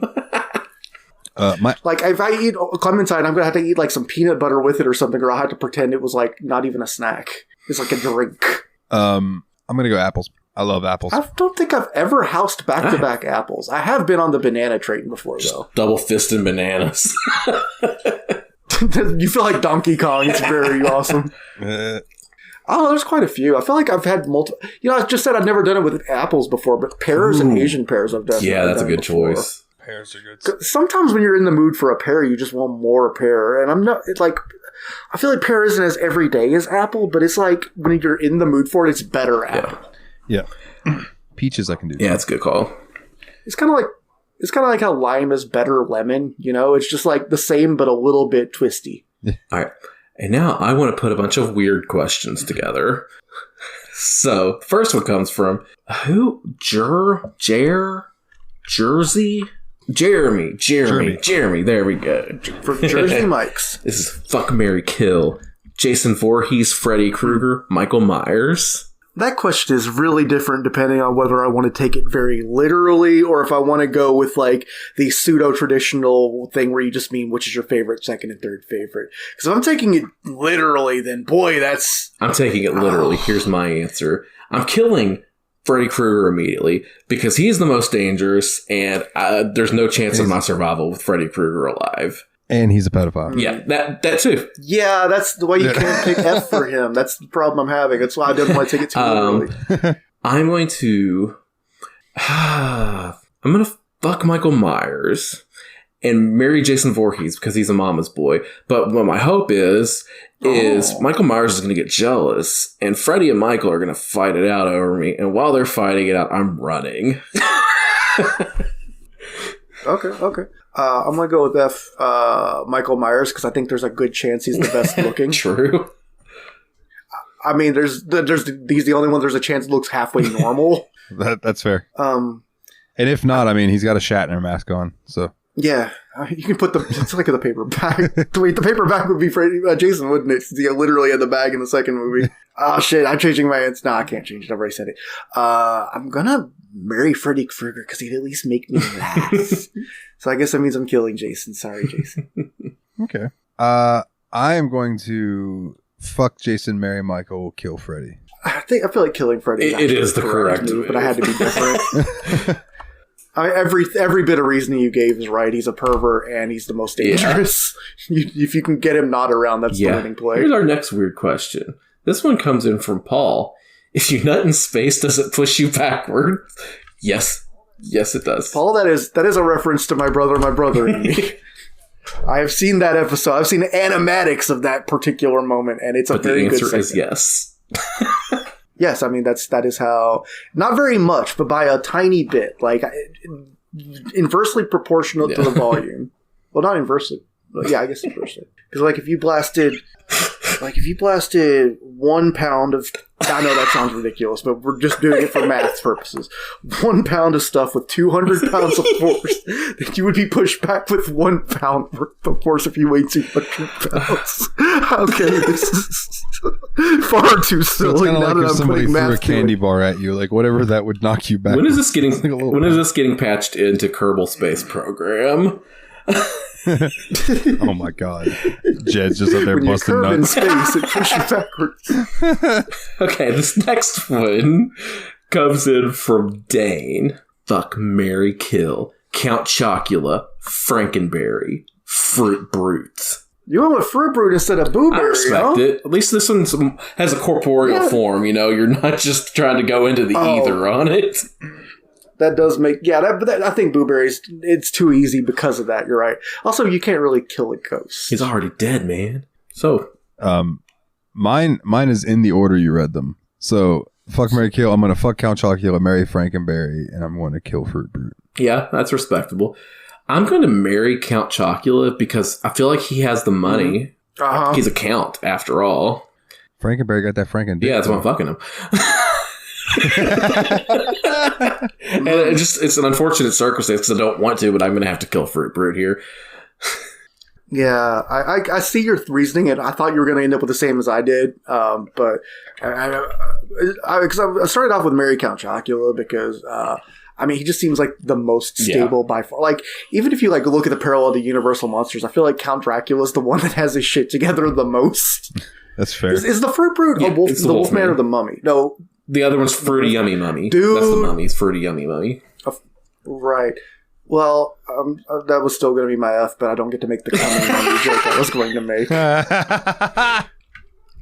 Didn't I complain about the show being too raunchy earlier? What's wrong with me? Yeah, well, that was before you sang Blue's Clues songs. We got to balance. But I mean, he's a werewolf. Come on, that's inherently hot, obviously. Yeah. Nate, you're letting Scott Howell down. Scott Howell. Or maybe you only have eyes for one werewolf. I get it. All right, I'm going to not do the next weird question. I'm going to take us back to a more normal question. This one's from Fenris. What was the gateway game that turned you on to your favorite genre? What's your favorite genres? That's the question, isn't it?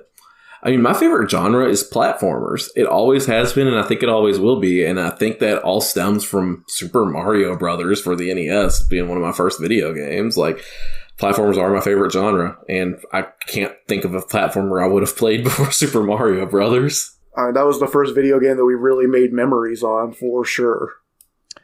Probably Phantasy Star. Okay, first RPG. I like that. You guys know me. I'm the RPG guy. and I was not good at it. I was fucking awful at it as a kid, but I still played the shit out of Phantasy Star because I really liked the monsters designs and I liked the sprites and the things and I love it. That's so key to an RPG is having cool monster designs. That makes so much stuff help. Yeah.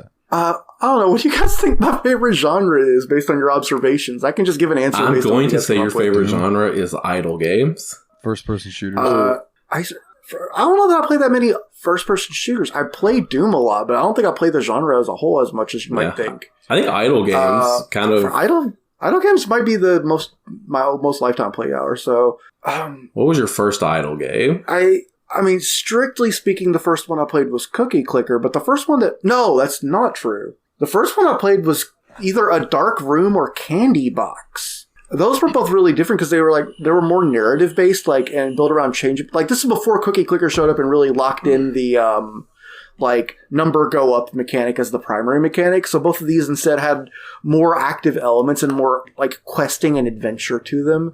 But they're really interesting. Like, Candy Box used, they both were really, really minimal graphics in browser games. Like, Candy Box used ASCII art. Like, I remember the shopkeeper was just a really neat drawing of the Fourth Doctor, for instance. And if you clicked his scarf a bunch, he got mad at you. Nice. Or maybe it was his hat, one or the other. But if you clicked enough, he'd eventually start offering you discounts to leave him alone, which I thought was very funny.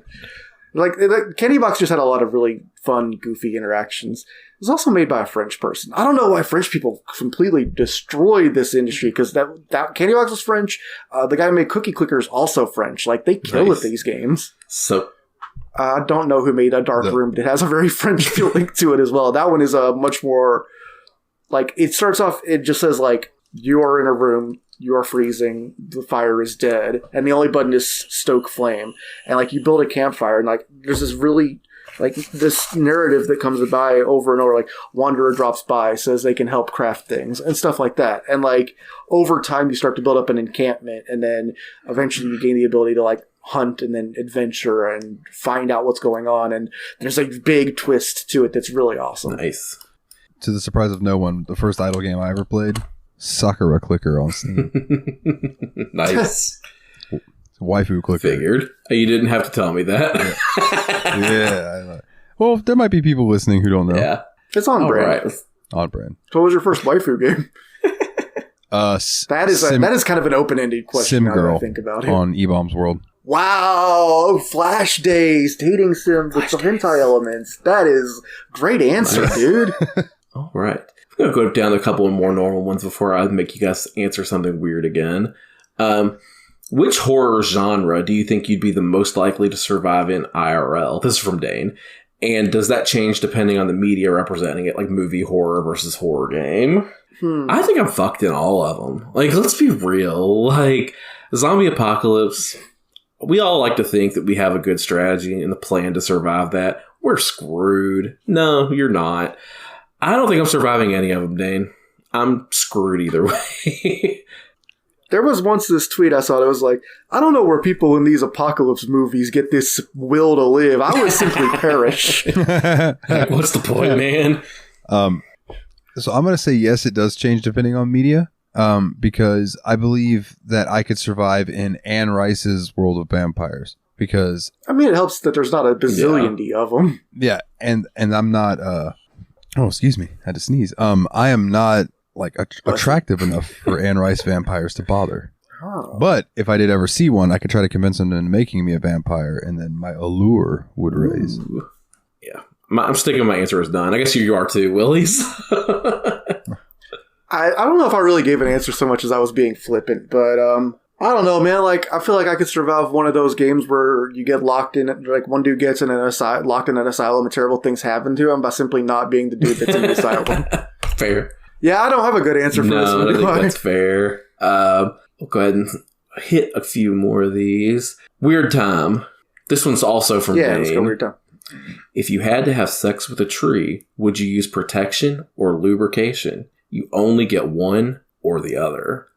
I feel like you're going to get cut either way and splintered either way. I feel like protection might be the one that gets you out with the least amount of injury. I'm raising my defense because I don't want to get hurt. Yes. Yes. Go straight Bufuri. That is my answer, though. I'm going to go lubrication. Okay. A little sap on it. I feel like that's the Take a optimist little bit of this answer. shit on this. Squirt it on there. You'd be good to go. I feel like that's the answer you give if you actually think there's a chance you might kill yourself. Well, yeah, because, dude, that tree might have a smooth hole. You don't necessarily have to be fucking the bark, you know what I'm saying? It might maybe a woodpecker's come in and done the ruling out for you. That'd be a heck of a woodpecker. I mean, Dalton would become the woodpecker at that point. How do we bring Woody Woodpecker back into this? It all comes full circle, baby. I mean, Woody, woodpecker, pecker, wood. Stop it.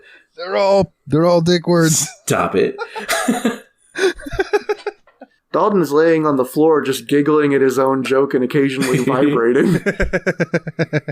Right. And the follow-up question from Chadwich No Crust. What kind of tree would you choose? Dogwood, because its bark is worse than its bite. The kind that woodpeckers peck. I'm going to go with a nice, tall Austrian oak. Wink. Serious answer. I'll go pine tree. I said Their bark is I said Austrian oak because that was Arnold Schwarzenegger's nickname. Oh, see, I didn't know that. But oak tree, they are big and majestic. Like me. All right. I don't think Willie's going to answer this. I gave an I answer. didn't It was hear a it. joke. Oh, dogwood. That's right. That's right. I'm just bad at listening today. What serious answer could I possibly have had for that question? I just need you to take this seriously, Willie. For what? A nice birch tree. Oh, wait, I just thought of a good answer. Cedar. All right. From Fenris, if you could own any animal from any game, what would it be? Bulbasaur. Chocobo. She would do my work Just for get Isabel me. to do your taxes. She'd be sitting on your computer playing Doom. I'm just lazy. Yes, I think she would also enjoy playing Doom with me. But it's mostly that I'm lazy. That's and she funny. do stuff. Me and Dalton just want pets and companionship, maybe a nice ride. Willie wants somebody to do his job for it. I love it.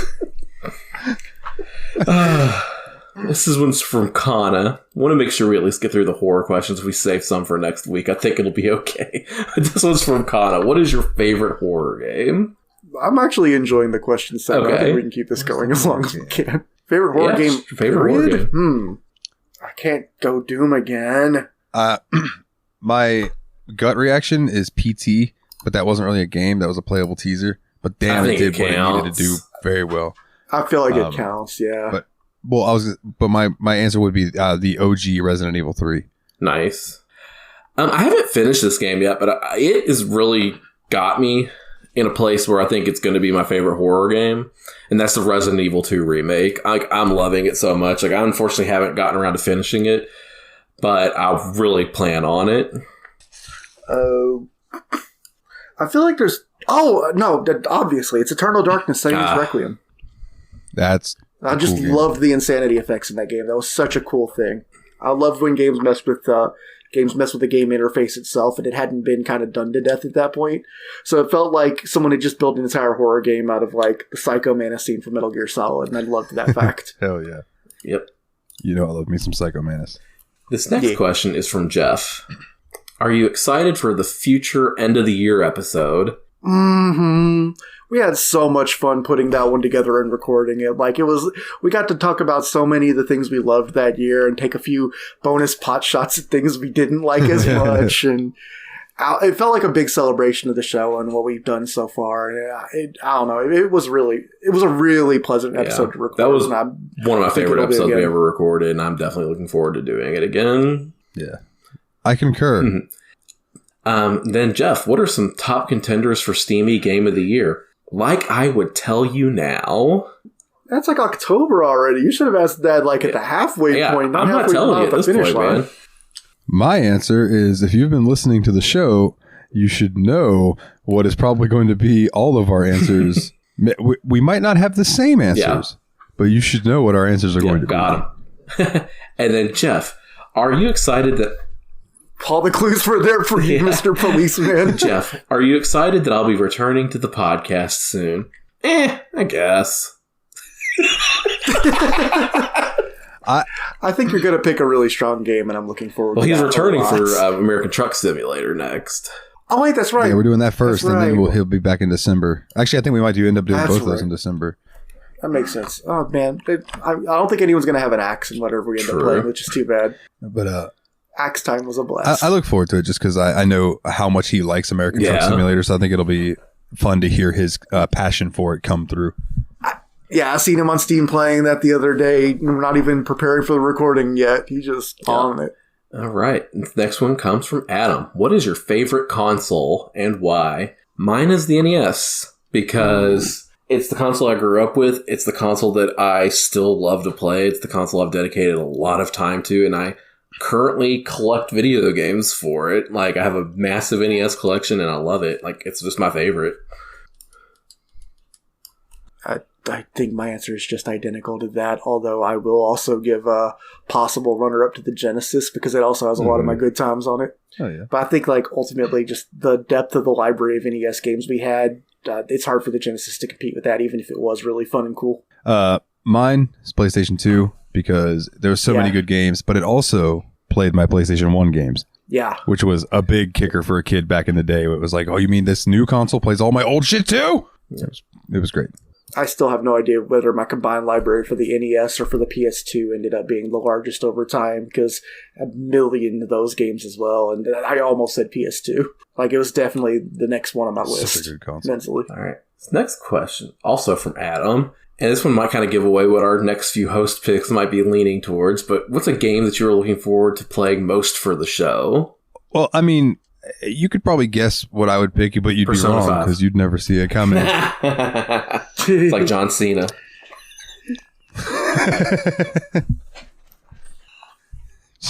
John Cena coming, Persona 5.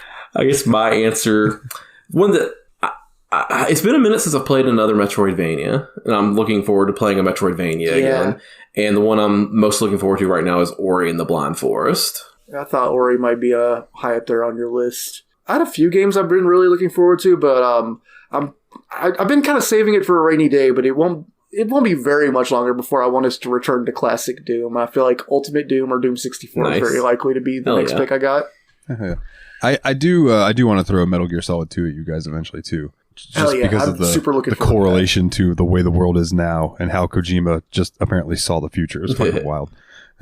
All right. Sounds good. And then from Fenris, what's a game you're looking forward to that's being released this year? What's still I coming have out two this that year? I'm really looking forward to. I'm really looking forward to Sonic Frontiers and Pokemon Scarlet. Is Sea of Stars still scheduled for 2022? Nope. Damn. Oh man. So I'll say Persona 3 coming to PC only because I'm pretty excited for One Piece Odyssey. That game looks like it's going to be really fun, but that got delayed till 23. So I'm also really excited for Sonic Frontiers, but I'm excited for other people to play Frontiers and tell me if it's any good because I do. Yeah, you're my guinea pig for this one. I do not trust the idea. I don't trust Sonic. I just don't. I need to let someone else play it. And I will be able to tell whether when you talk about it, if it's good because Nate loves Sonic or if it's actually a game I like. I have high hopes. I'm fingers crossed for it. I do too. I just don't have $60 on launch day high hopes. Fair. I don't have Spider-Man hopes to buy it for everybody to make them play it the week it comes out for the podcast. Oh Man, Spider-Man was good. All right. This one's Dane. What game had soundtracks good enough to listen to outside of the game? Licensed tracks excluded. Okay, so we can't say Grand Theft Auto or Rock Band or something like that. Me, I actually have not played this game in a hot minute, but I listened to the entire soundtrack on the airport, on an airplane on the way to Florida when I was going to Disney, and that was the Dead Cells soundtrack. Oh, I bet you were in your head seeing every area as you heard each song. Yeah, it was so too. good. Like, I just closed my eyes and, like, I'm actually just feel like I'm playing Dead Cells while I'm just sitting on the plane with my eyes closed. Oh, yeah. And then you got off the plane, played the game, and you were 2 boss cells stronger. It's like that story of the prisoner of war who imagined himself playing a full round of golf every day, and when he got out, his handicap had gone down by like 10 strokes or something. The funny thing is, I did not take any video games with me to Disney. The only video game I played at Disney was Pokemon Go. Oh, yeah. Hey, sometimes you just get away from it all, man. What about you, Willie? What about some soundtracks? Oh, I'm sorry. What was the actual What game question? had exactly? soundtracks good enough to listen to outside of the game? Oh boy. I have to think if I'm looking for individual songs that I just looked up because I really wanted to hear them, even without the game's context. The games I've looked up the music to the most often, have been, at least over the last year, have probably been Yakuza 0, because I'll listen to the karaoke songs a lot when I get started driving, so it puts me in a good mood. And also The Messenger. Yeah. Like, that is a great chiptune soundtrack that I keep going back to, especially because each song has the 2 variations, and that's super cool. Okay. I mean, all the Persona games. Yeah. I didn't see that coming. They all have banger soundtracks. You've done that joke already this episode. But It's not even a joke. You're just saying the words. I gotta give a shout to Neon Falcom because the Trails soundtrack is tremendous, and the Ease games. The Ease games have some absolute banger fucking soundtracks. So I will say I did listen to a bunch of Trails in the Sky first chapter music too, and looked up how to play the town theme on acoustic guitar even. So I started doing finger picking lessons so I could be able to play that song. yeah, dude, it's real good, real good. All right, next one comes from Chadwich No Crust. What games would you like to be turned into a pinball machine? That's fun. I feel like it probably exists, and I just don't know it exists. But I would, because I know they make a ton of pachinko tables. But I would love a Castlevania pinball table, because you can just imagine playing pinball with Vampire just playing in the background. It's so good. Multi-bloody tears. I would like an Elder Scrolls machine. Ooh. Not necessarily based on any game, just the lore of the that's Elder cool. Scrolls. It could be really cool. Similarly, I think it would be really tight if there was a game that tried to do like the vibe of the Dark Souls series. Or you just fucking throw your ball out and then something just comes out of nowhere and grabs it and pulls it into the wall and they're like, game over. You died. And then a little plunger reaches out from the bottom of the machine and just punches you right in the dick. Yeah. Nice. Following up on that, Kana asks, what is your favorite pinball table? I have a strong answer to this for no obvious reason. Even though I don't think it's really particularly better than any other pinball table I've ever played, whenever I see Black Knight 2000, I have to play Black Knight 2000. The music always makes me smile. Of the 2-floor system to it, and it makes me happy. I'm not very good at pinball. I don't know what makes a pinball table good. I do know that the Black Knight 2000 music just gets me pumped and makes me want to put coins into that machine over and over again. Yeah, for sure. Mine is Terminator 2. Like, I love that pinball machine more than anything. I will own that pinball machine and have it in my house one day. If I were to buy 3 pinball machines, it would be Terminator 2, Black Knight, and Dalton might be about to say the third one. Do you have one? I have one. Are you thinking I'm going to say Addams Family? I did think you were going to say Addams Family, yes. So that's my physical. That's the physical table that if I could get one, that's what I would buy, right? For sure. I've never really played a lot of physical pinball though. So like my favorite pinball table is Space Pinball. Space Cadet That's Pinball awesome. for Windows 95. Yeah. I played the shit out of that actually. Man, I really loved some PC pinball games. There was that. There was Epic Silverball. Man, there were some good ones. There was Yoku's Island. Well, we won't go there.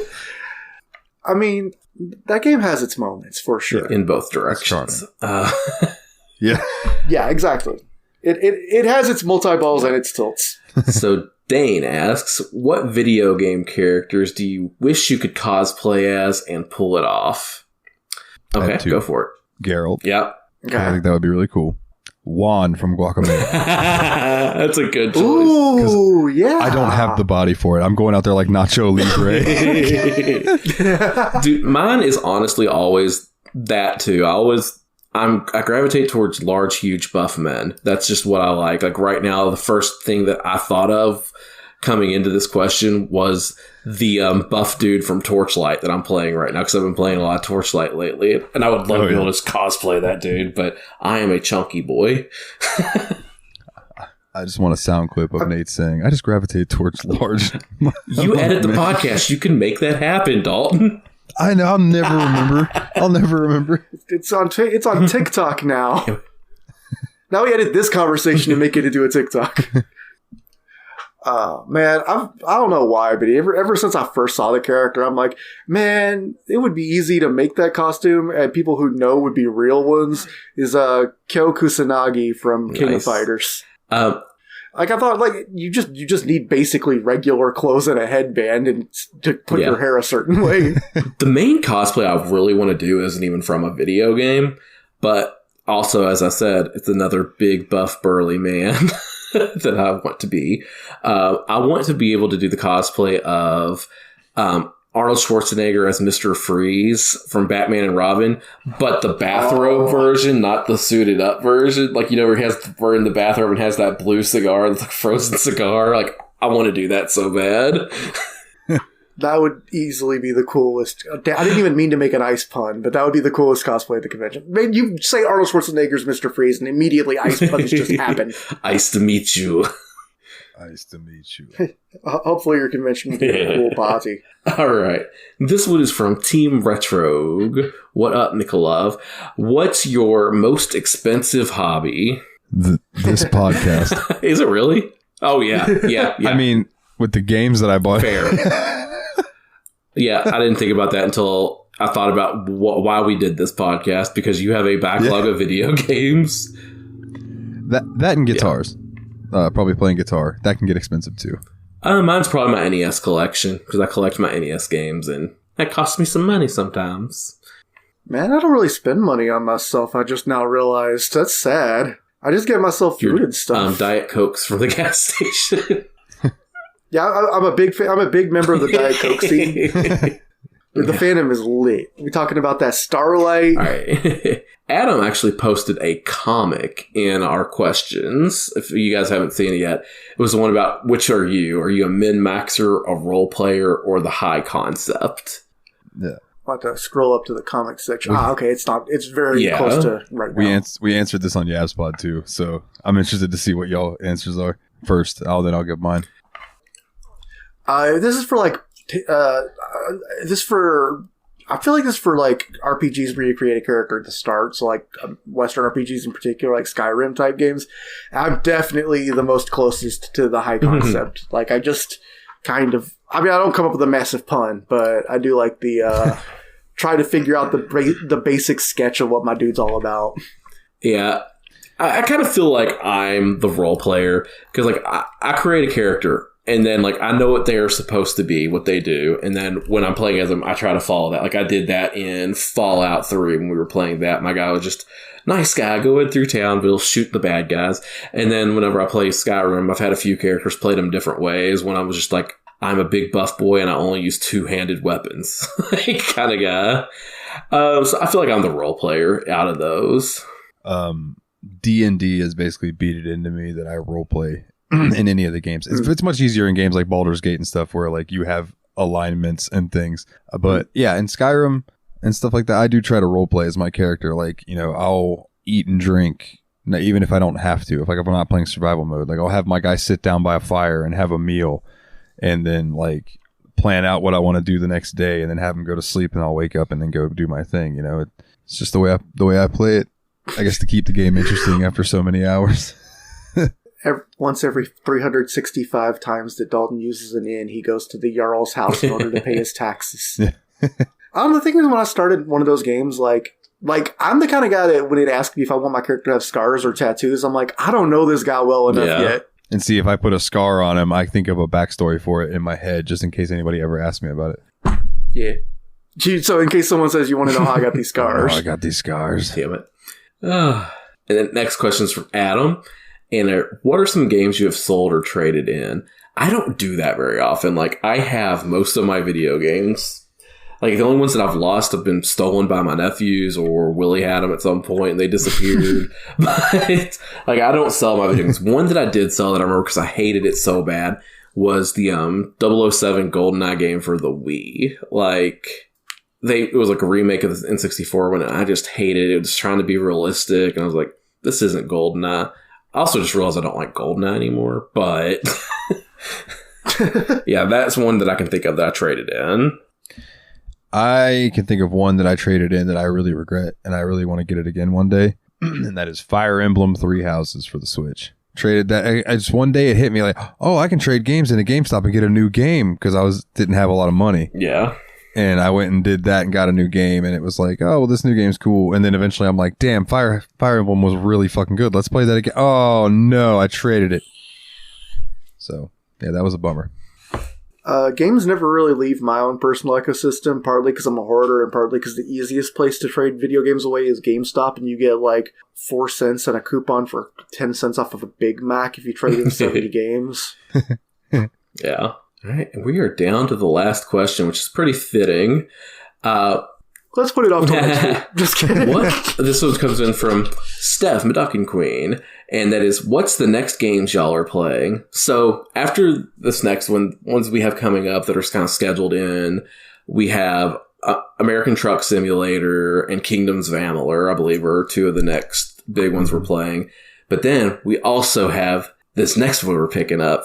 So guys, I'm going to do the pick on this one. How you feel about that? Okay.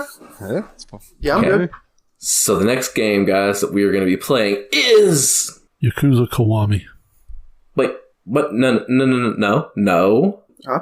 What? No. The game What? that we're going to be playing is Yakuza Kiwami. what? Yeah. Yakuza. You said that the first what time. the hell is going on? Yeah. Wait, well, what? The What- game. okay, Okay, what did you say? The game we are going to be playing is The game they are playing is Yakuza Kiwami. Yeah. Okay, that's fine. So Yakuza Kiwami. That's fine. Well, I think we're all in agreement here Yeah. that we're gonna play Yakuza Kiwami. I mean, Man, I've been looking forward to this one for a while, dude. Thank you so much. I was going to pick it next. Fine. all right. Well, then, yeah, our next game is going to be Yakuza Kiwami. Oh, I thought you said Game 64. So that, I guess, brings us to house cleaning. Clean that house. House cleaning. Yep. If you would like, please go and leave us a review on iTunes. A 5-star review. That would be great. It helps us out in the algorithm and helps people discover the show. Spotify also. Or you could go leave a 1-star review to every other gaming podcast. Except Revival and Extinction, the JRPG Report, Factory Sealed, and Tadpog. Leave them alone. Everybody else, fuck 'em, who cares? We're coming for you, the besties. And then a thumbs up on Spotify would do us a lot of good too, and we would appreciate that. If you would like to join the Discord, which like I don't even plug our Twitter and Facebook anymore. I'm like, come join the Discord. That's where it's at. bit.ly/TSMP Discord, all capital letters, will get you an invite in. Come and join. We just had somebody join the other day. Macro Error, I think was the name. Mm-hmm. And so yeah, and I was like, that was one where Jeremy messaged me. He's like, you know who that is? I'm like, no. He goes, me neither. I'm like, yeah, no one knows. So that's cool. Welcome in. Hope you enjoyed the debauchery. If you'd like to check out our website, bit.ly/the Steam Machine Podcast. If you would like to support the show, which we would very much appreciate, you can go to patreon.com/the Steam Machine Podcast. And if you donate $10 or more a month, you can be like one of these wonderful people. Nate Sir Cogsworth, the 7th of Juniper, Jeff, the original expendable, Mr. Syllables, old grumpy Jeffy Lube himself, Aris or Adam, shout out to his podcast Revival and Extinction, who is now under the TSMP banner, James, the Steam Machine Hall Monitor Hall, and Team Retro, check him out on YouTube, who is now also under the TSMP banner. We got ourselves a little empire growing, boys. Yeehaw. Yeehaw. The yeehaw of an emperor. A yeehaw. A yeehaw? Yeehaw. I was trying to do Snake's voice and I just couldn't do it. Yeehaw. Yeah, there it is. I had too much inflection. Also, shout out to Yabs Pod, yet another BS podcast, the weekly podcast where me and Jeremy basically these days just answer fan questions, and it's a fucking fantastic time. Shout out to the JRPG Report. That is my family-friendly show that I do each and every week, where I give you the JRPG news coming out of Japan. Merch link if you want to get a shirt, tsmpproductions.threadless.com. We're in talks of adding some more stuff up there, so keep your ears and eyes peeled out for that. And if you like our show music, check me out over at Bandcamp, nileothenightmare.bandcamp.com. Is there anything else that you boys would like to plug here at the end?